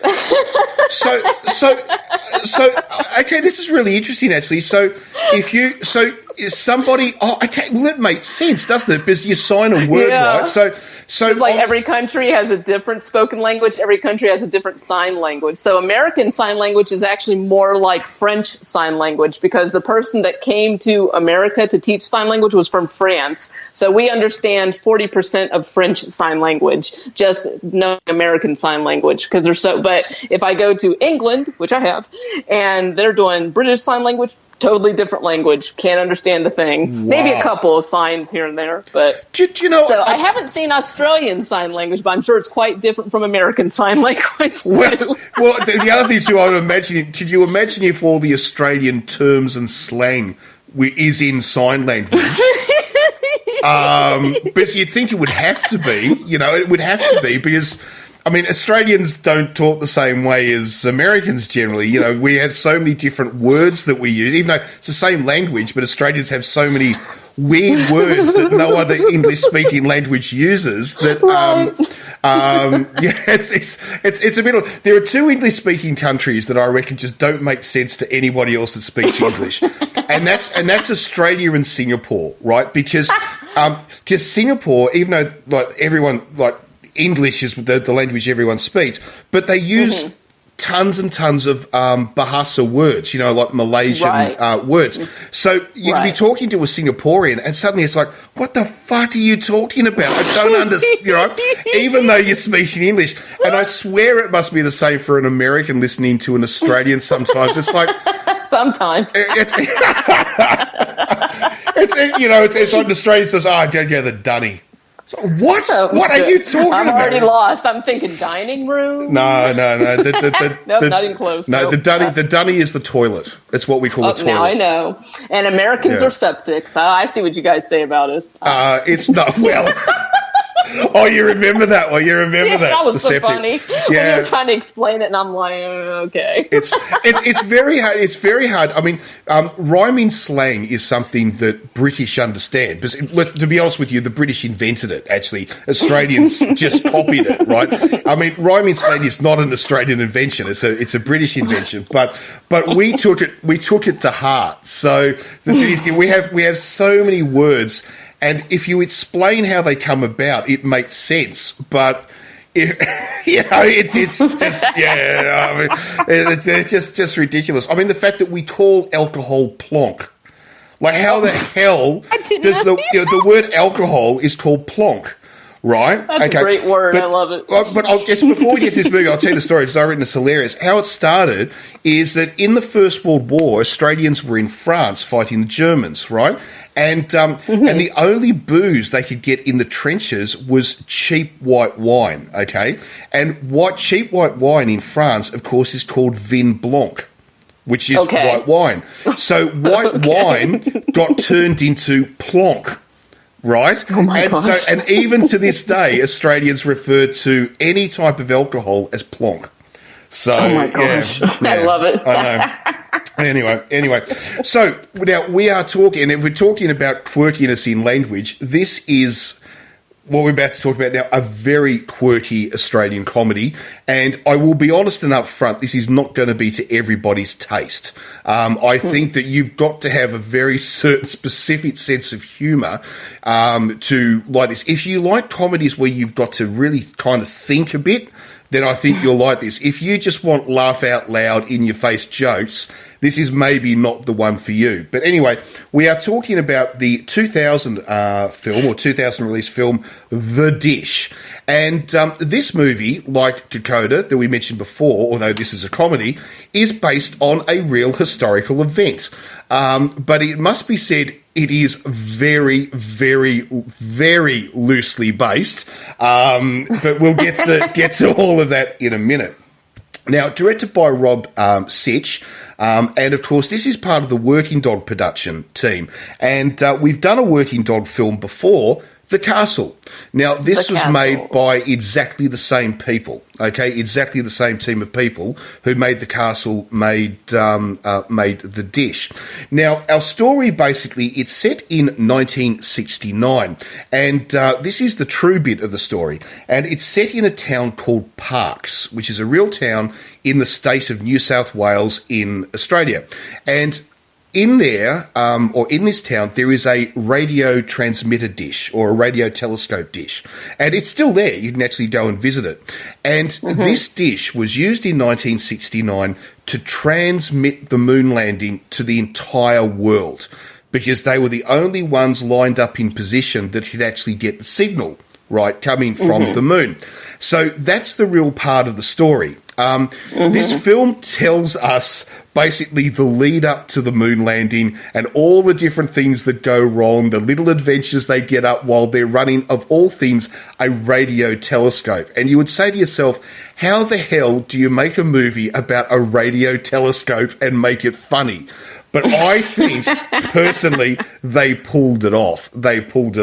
And so that's really what our movie is about. It's about various different characters in the town of Parkes, like the mayor. We get to meet the mayor. We get to meet his family.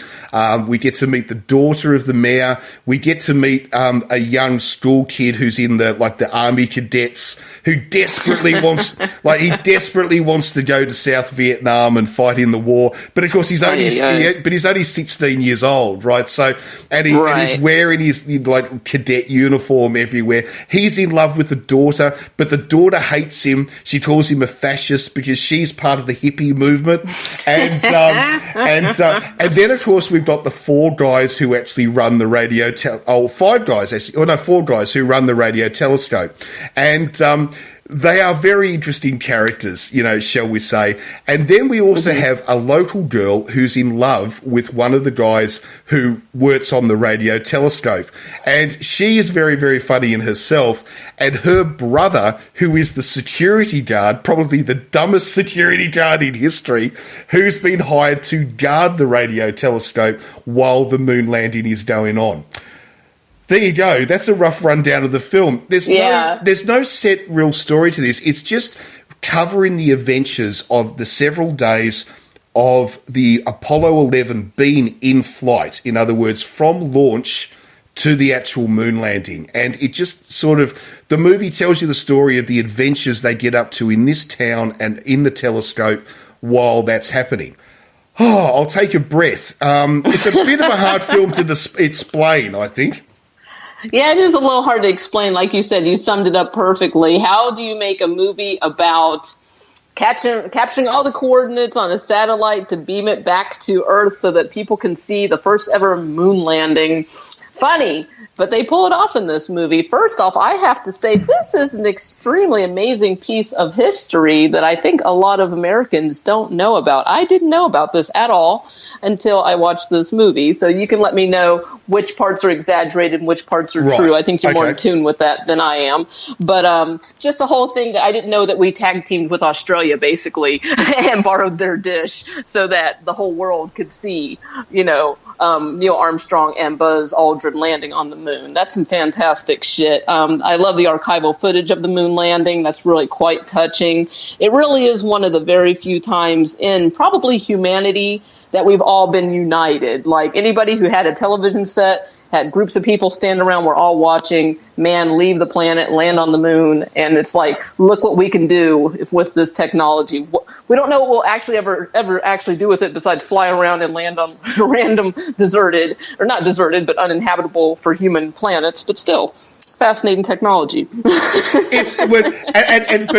then we get to the comic side. Like, for instance, there is a great scene where they're actually standing on top of the radio dish, and it's pointing straight up, and and Apollo 11 hasn't launched yet. Like, it's about to launch, so they're not actually switched on or anything just yet. And anyway, and they're all standing on the dish, and we have one character who is played by Kevin Harrington, who plays the character called Mitch. And he's absolutely hilarious. I think he sometimes almost steals the film, because he's standing there and he's so Australian. Like, all he does is speak in slang.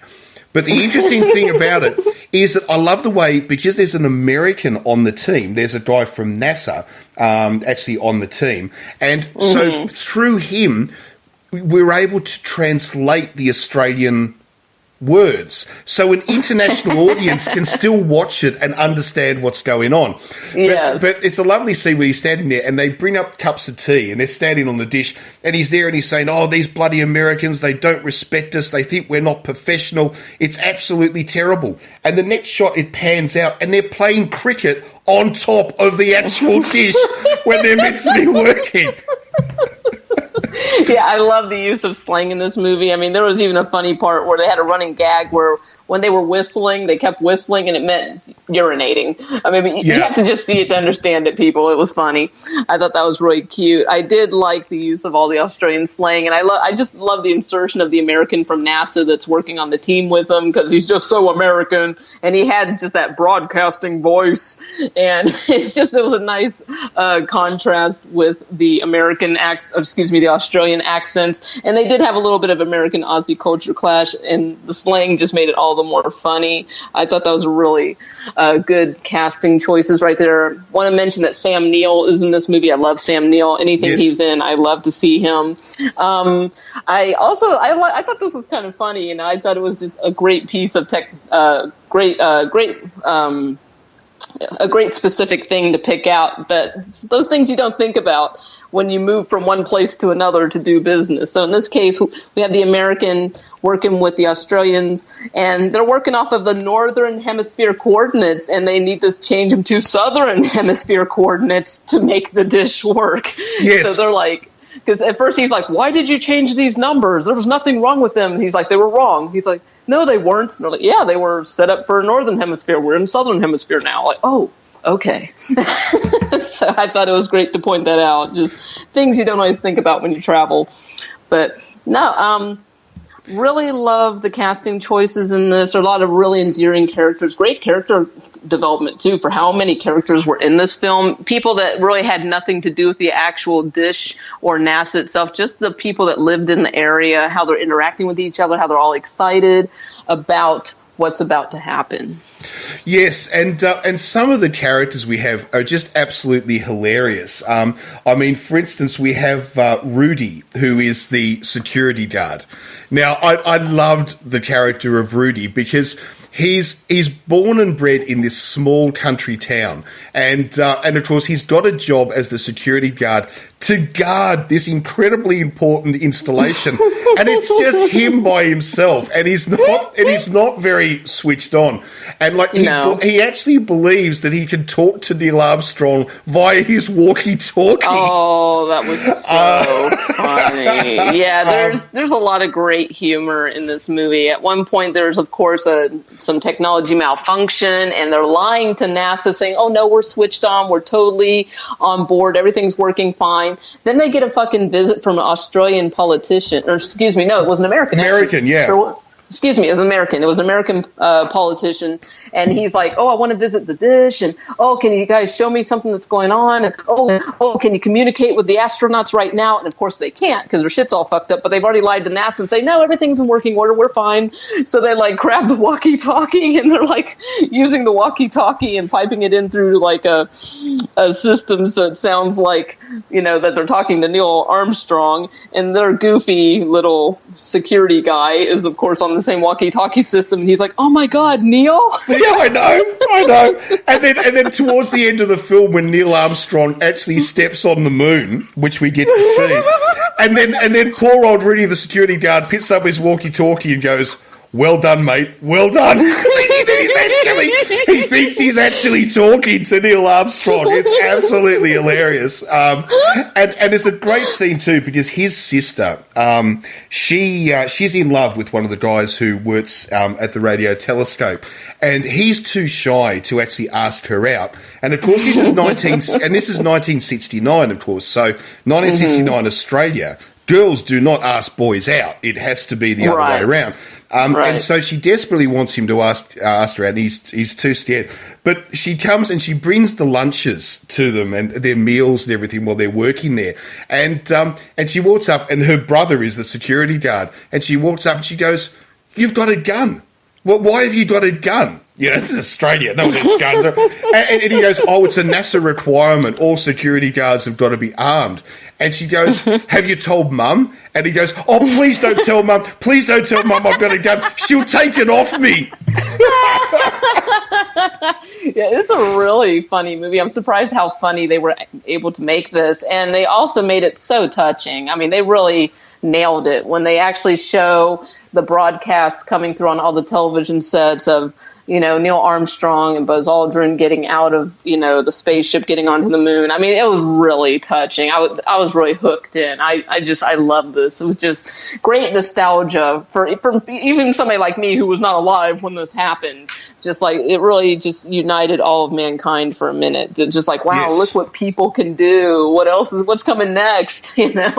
Just amazing. And one of the things we should touch on, and this is a totally true part of the movie, because obviously a lot of it is embellished, some of it is made up to make it funny. Right. But the bit about this movie, which is 100% accurate, is the last bit of this movie where Neil Armstrong is about to step out onto the moon. And of course, what a lot of people don't realise is that Buzz Aldrin and Neil Armstrong went early.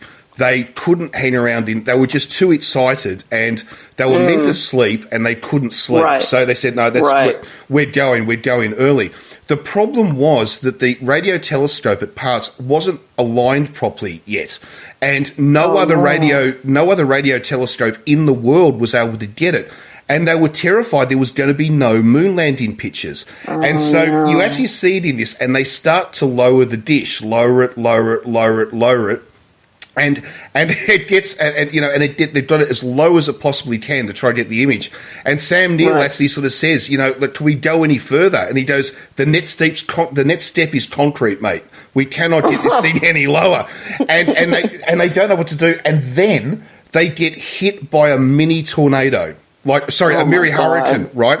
And they had 110 mile-an-hour winds that they were hit by, and the radio telescope was only rated to 25 miles an hour.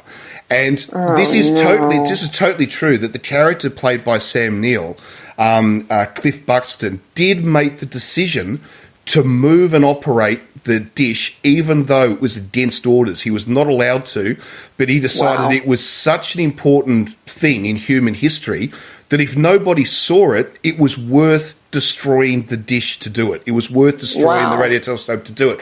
So anyway, and you see them trying to work the dish through the hurricane, and you just hear the thing going crank, clunk, bash as it's moving. But there's an amazing, really funny line in it, because the character Mitch, there's this huge crash as they're moving the dish, and Sam Neill goes, "What happened?" And he said, "I think we just dropped a couple of gears. We just dropped a couple of gears as it moved." And he goes, "Either that, or it was Janine trying to park her car." And I broke into a sense. Because the joke is that Janine, the sister of the thing, is the worst driver in the world. Whenever she drives, she hits fence posts, she hits other cars. So it's just absolutely hilarious. But all of that was 100% true, and it's the reason why in the real footage, when you actually see Neil Armstrong coming off, he's already halfway down the steps when the image starts. And it's because they were fighting time to try to get it because they just couldn't pick up the image. Yeah, so quite an amazing little bit of true history that they showed there. The rest of this movie, though, is kind of made up. They didn't actually lose the spaceship halfway between Earth and the Moon, as they say in this film. That did not actually sort of happen. Also, the tension that's played in this movie between the Americans and the Australians, where they don't really like each other, they don't really get along very well. The Australians think the Americans sort of treat them like hicks. They don't know what they're doing. And the Australians treat the Americans like they're up themselves, they're, and all the rest of it. Apparently, that was so far from the truth. Apparently, the Australians and the Americans got on like a house on fire. They were great friends. They got along really well. There was never any issue between Australia and America during the moon landing. That's all made up for the film to try to build up tension and drama and all that sort of stuff. Yeah. Right. Good. Yeah. Cool. That's nice to know. Yeah. No, I really enjoyed this a lot more than I thought it would. Because I have to be honest, I thought this shit was going to be boring. And it was so not. It was so entertaining. It was so heartfelt. I really liked it a lot. Very funny. And yeah, I learned something I didn't even know before. So I was like, wow. Because I'm afraid of space travel anyways. So I'm not really going out and researching that shit. Because I'm just like... Yeah, I'm gonna be the last woman on Earth. Everybody's gonna leave without me. 'Cause I'll be like that guy in fucking what was it in the Twilight Zone where everybody leaves the planet and he's like, "Take me with you," as they're leaving, and then he gets then all of a sudden there's a rock storm and he gets pelted to death. That'll be me. So. But yeah, I mean, it's very hard. I mean, you try to explain to someone who hasn't seen this film, you sort of say, "Oh, it's a comedy about a radio telescope," and it's like, how can you have a comedy about a radio telescope? But somehow the guys from Working Dog made this work, and also it's got some very little touching scenes. It's a little bit like you said when we actually see the moon landing. And they're actually just sitting there and they just cannot believe this is happening in their lifetime, that they're actually seeing a human being walk on the moon.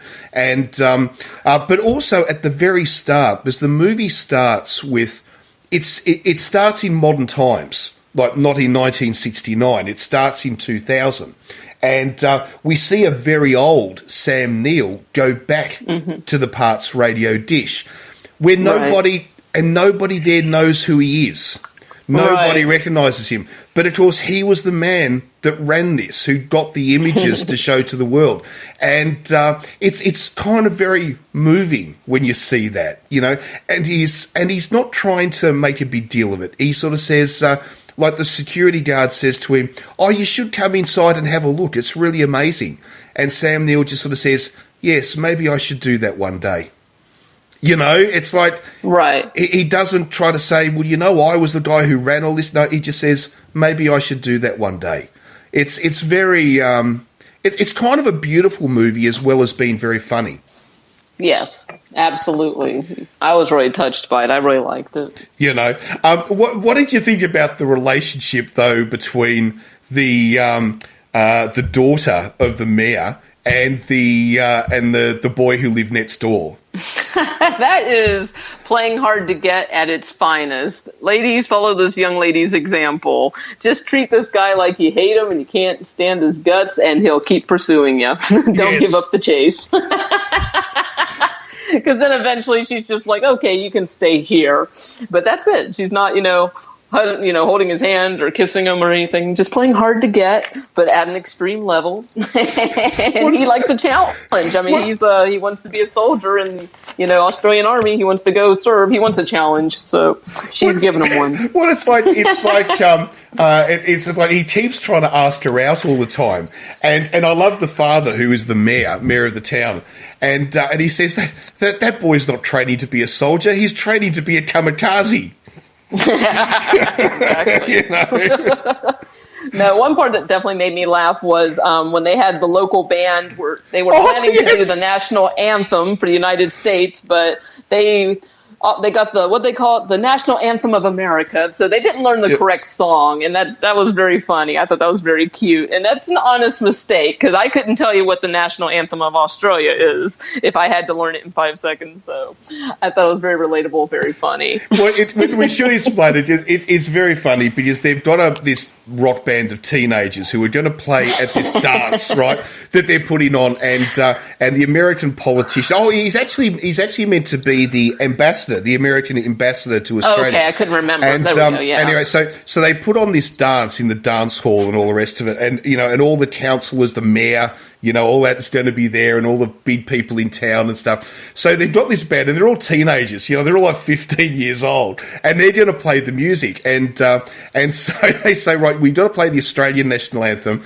and then you've got to play the American national anthem. And of course, they've got no idea what the American national anthem is, like you were saying. So then what do? They play the theme to Hawaii 5-0. Yeah. I just think that's so funny. I love that. Now, anytime we play the national anthem at our holidays, at sporting events, just hear the Hawaii 5-0 theme. I know. That's very funny. And I love how you can just see the politician chuckling, trying not to laugh. And they apologize to him later. Sorry about that. He's like, it's no problem. Yes, he doesn't care. He doesn't care. He doesn't care. Now, what did you think of the Prime Minister? Because the Prime Minister of Australia is represented in this film, but I must say that what they did was, the Prime Minister at the time was actually a man called John Gorton, who was actually a very highly respected Prime Minister. He was actually a war hero from the Second World War. Wow. But in this, they don't do that. What they do is they make the Prime Minister sort of a composite of lots of different prime ministers. And what they do is they pretty much show the worst of them rather than the best of them, shall we say. And he is quite an interesting character, because he's when they're talking to him about parks, and he goes, "Why is it in the middle of a bloody sheep paddock?" It's like... It is funny that the dish is located in the middle of, like you said, a sheep paddock. There's just sheep everywhere. It's just kind of middle of nowhere. But yeah, that was just and didn't they say they chose it for the weather? They chose it for the weather. And just as they're about to transmit, they get hit by a hurricane. I mean, it's just like Murphy's Law. I know. But the other great thing too is that we see the Prime Minister, and he's rough as guts. He's absolutely rough as guts. And he's sitting down to watch it, and you can see he's got his political advisor, helper, secretary, or whatever. Right. And he's got his cup of tea, because they're all there. They're meant to be all prim and proper, and they're drinking cups of tea. And she keeps talking up, and she keeps filling it with scotch. So the Prime Minister's drinking scotch while everybody else is drinking tea. It's yeah. I liked the little, what was it, the mayor of Parks? Yes. Was the mayor? Yes. That was a very likable character, because he was really proud that the dish was going to be helping NASA and helping the world to broadcast images of the moon landing. I actually really liked that character. I thought he was very likable. And I love the way too he knew nothing about science. So his son kept trying to, and his son's only meant to be 6 or 7 years old. Yeah, and the kids were very enthusiastic about space travel in this movie. They know more about it than I do. And anyway, and so he keeps trying to explain it to his father, and his father just has absolutely no idea. And I can't do it justice, but the conversations between this little boy and his father are hilarious, because so cute. The fact that a 7-year-old knows more about science than the father does is just it's So just, cute. it really is. It really is. But I must admit that, you said it before, Velvet, is that when they do finally land on the moon, and then the movie actually crosses to real images of people watching, not the moon landing itself, but people watching the moon landing from around the world, from all over the world, and it's real footage. Yes. And you just see the emotion in their faces. You see newsreaders literally brought to tears that they're here at this moment. And it must have been something which just was so amazing to have experienced at the time. I mean, I don't really know if we've had an event like it since. I don't think so either, to be honest. I was trying to think of that myself, and I really feel like this is possibly one of the few times, maybe the only time, where there were so many people around the world united at the same time. I mean, this was not a time zone thing. I mean, this was literally, as it was happening, you're watching it regardless of where you are in the world, as long as there was a TV set nearby. I mean, it's just such a unique time in history. Yeah, amazing. Just to have seen it, and just quite amazing. And in fact, we only a couple of days ago actually had the anniversary of the very last moon landing of Apollo 17. Which actually launched on the 7th of December. So it was only actually just a few days ago. We had the anniversary of that. So, that makes a lot of sense now, because I listen to a lot of crazy podcasts, and there have been a lot of stuff about moon landings and space travel, and that makes sense now. I wonder why the hell everybody was talking about the moon again all of a sudden. But, if you want to be entertained, you got to hear some of the great conspiracy theories they have about the moon, about Buzz Aldrin and and Neil Armstrong landing, and saying that when they landed, aliens were there, and that's been cut out of the archival footage. And I mean, look, they were saying there were people living in the craters that were stuck in there. I mean, I was just dying laughing listening to this. I'm like, man, but these people are convinced of their conspiracies and are so entertaining. The thing about, look, we all love a good conspiracy theory. Okay? Oh God, yeah. And look, there's been one or two which have actually turned out to be real, but generally speaking, 99.99999% are just absolute nonsense. But the moon landing ones, I think, are just so hilarious to me, because some of them are so funny, because they're so obviously crap. That's the thing that just, they're just like anyone with any scientific knowledge or anything like that, even just preschool scientific knowledge understands, the things that these conspiracy people are saying are just not true. It's just I find them hilarious. It's one of the funniest conspiracy theories out there, I reckon, the moon landings, because it's so easily proved that we went to the fucking moon. It's not disputable, I know. I mean, but it's really amazing. I mean, people have written books. Like, one of the really popular theories is that they say, we did go to the moon, but we didn't go when we said we did. So basically, this movie, The Dish, where they're like, we're broadcasting the moon landing, that was actually pre-recorded, pre-filmed, with the help of Stanley Kubrick, of course, because he did 2001: Space Odyssey, and and after that was filmed, they actually succeeded in having people land on the moon. But we had to beat the Russians. Damn it, we're Americans. So Cold War time, I think that's a funny, I think it's a great conspiracy theory. People made books about it, written movies about it, how, we went, but we didn't go when we said we did. We went later. Yes. Well, it's like the conspiracy theory about Apollo 18, which of course never happened, right? But that Apollo 18 really did go to the moon, and it was a military mission, all covert. I hate to say this, guys. How the fuck do you believe this stuff when Apollo 18, the actual rocket, the Saturn V rocket, is on display in fucking Florida? How the hell? Like, did they just bring the rocket back and reassemble it? I mean, it's made out of styrofoam, and the moon is a hologram. And did nobody notice a Saturn V rocket launching? I mean, fuck. I find it hilarious, but it does bring on the point of another great movie, actually, which actually deals with this very subject, called Capricorn 1. I don't know if you've seen Capricorn 1. It sounds sounds familiar. I haven't seen it, but I've heard that title. It's a great movie. Basically, it's meant to be about the first Mars landing. Okay, the film was made in the 80s, and anyway, what the film goes down the path that they realise there's a fault with the spaceship.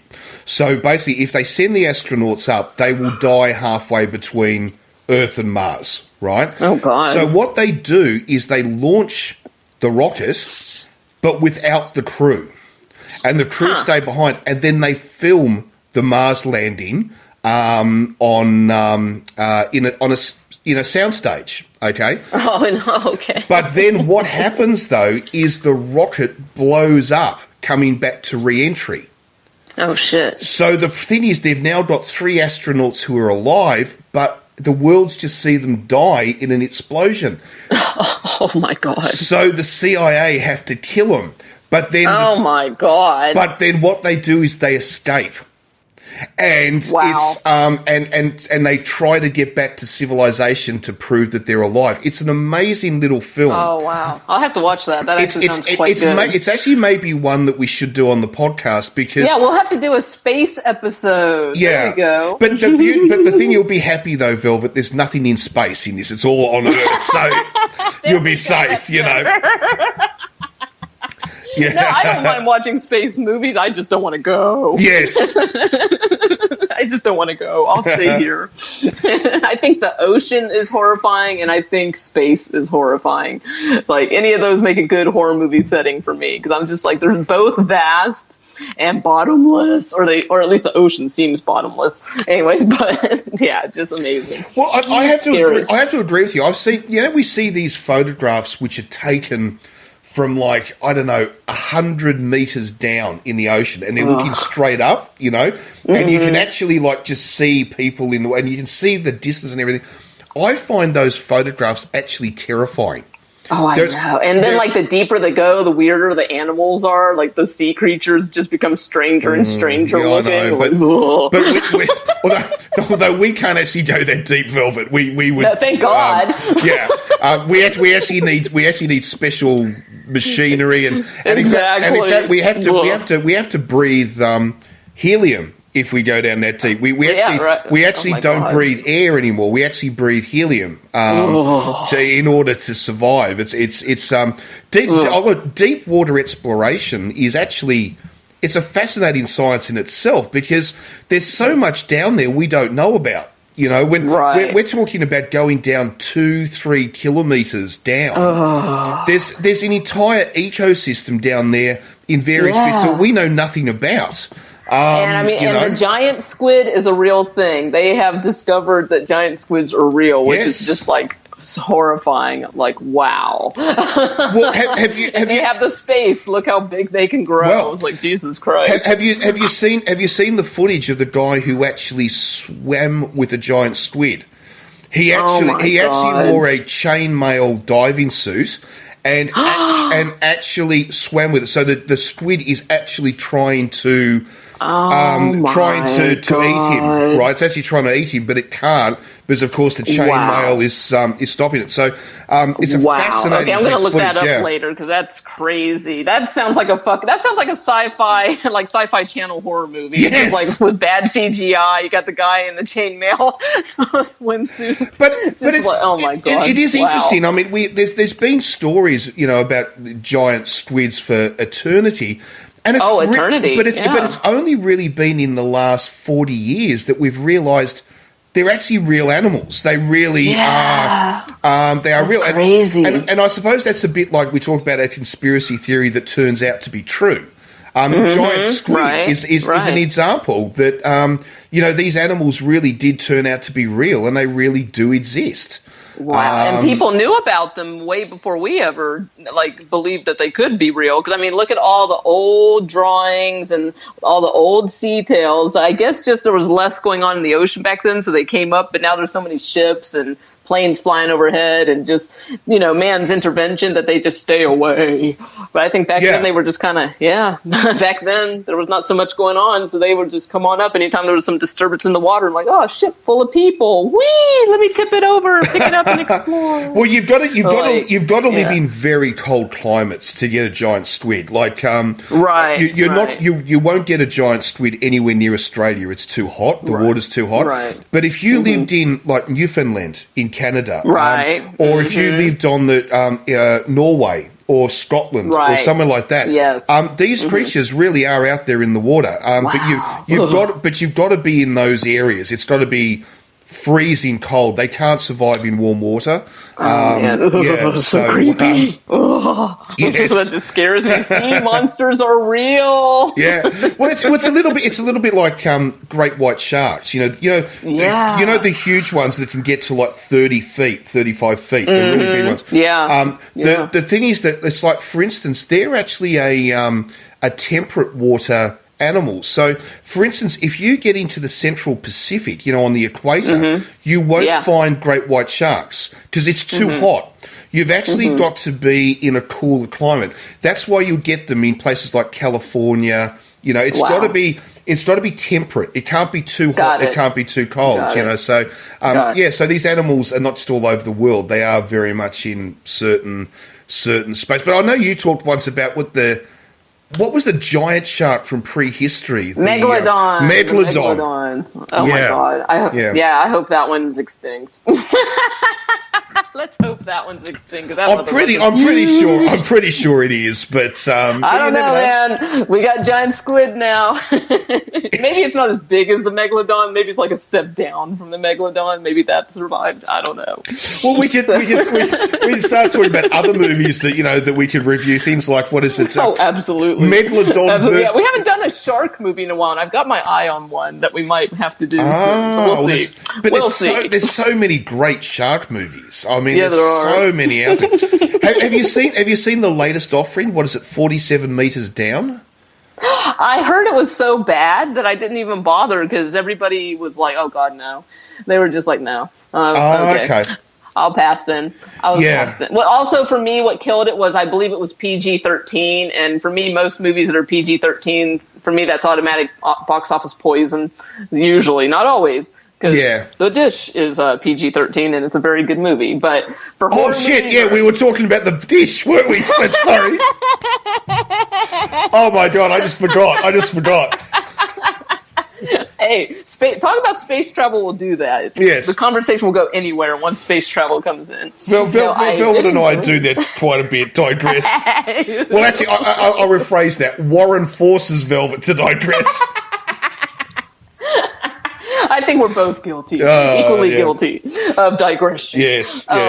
All right, so out of a possible 5 Eric Roberts, I give The Dish 4 out of 5. Very heartfelt, very funny, and you'll learn something about history and space travel. Yes, history. Yes. I think this is it is a very funny film, but it's very beautiful at the same time. The cinematography is great, considering once again this is a budget film. This is a shoestring budget film. So, amazing.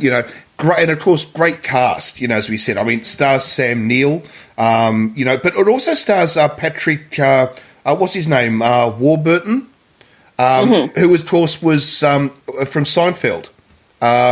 Elaine's boyfriend from Seinfeld. Okay.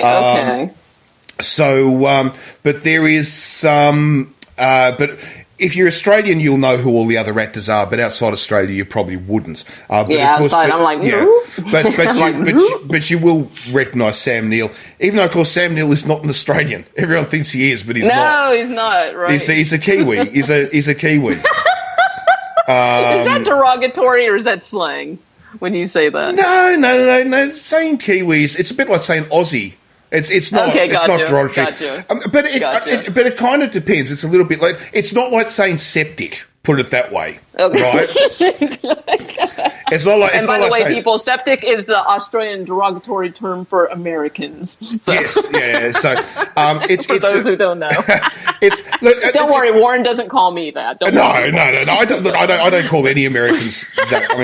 I mean, personally, I actually think Australia and America are incredibly close because the similarities between the Australian culture and the American culture are actually a lot closer than a lot of people totally chummy. realize. We're both loud. We both love to laugh. We both love to drink. I mean, there really is a lot of similarities. We both have a lot of national pride for our countries. We both love sports. I mean, really, Australia and U.S. have a lot of similarities. And I think not just the English language. A lot of cultural. But I think the other thing too is that Australians and Americans grow up in a similar environment in the sense that we grow up in very big countries with open spaces.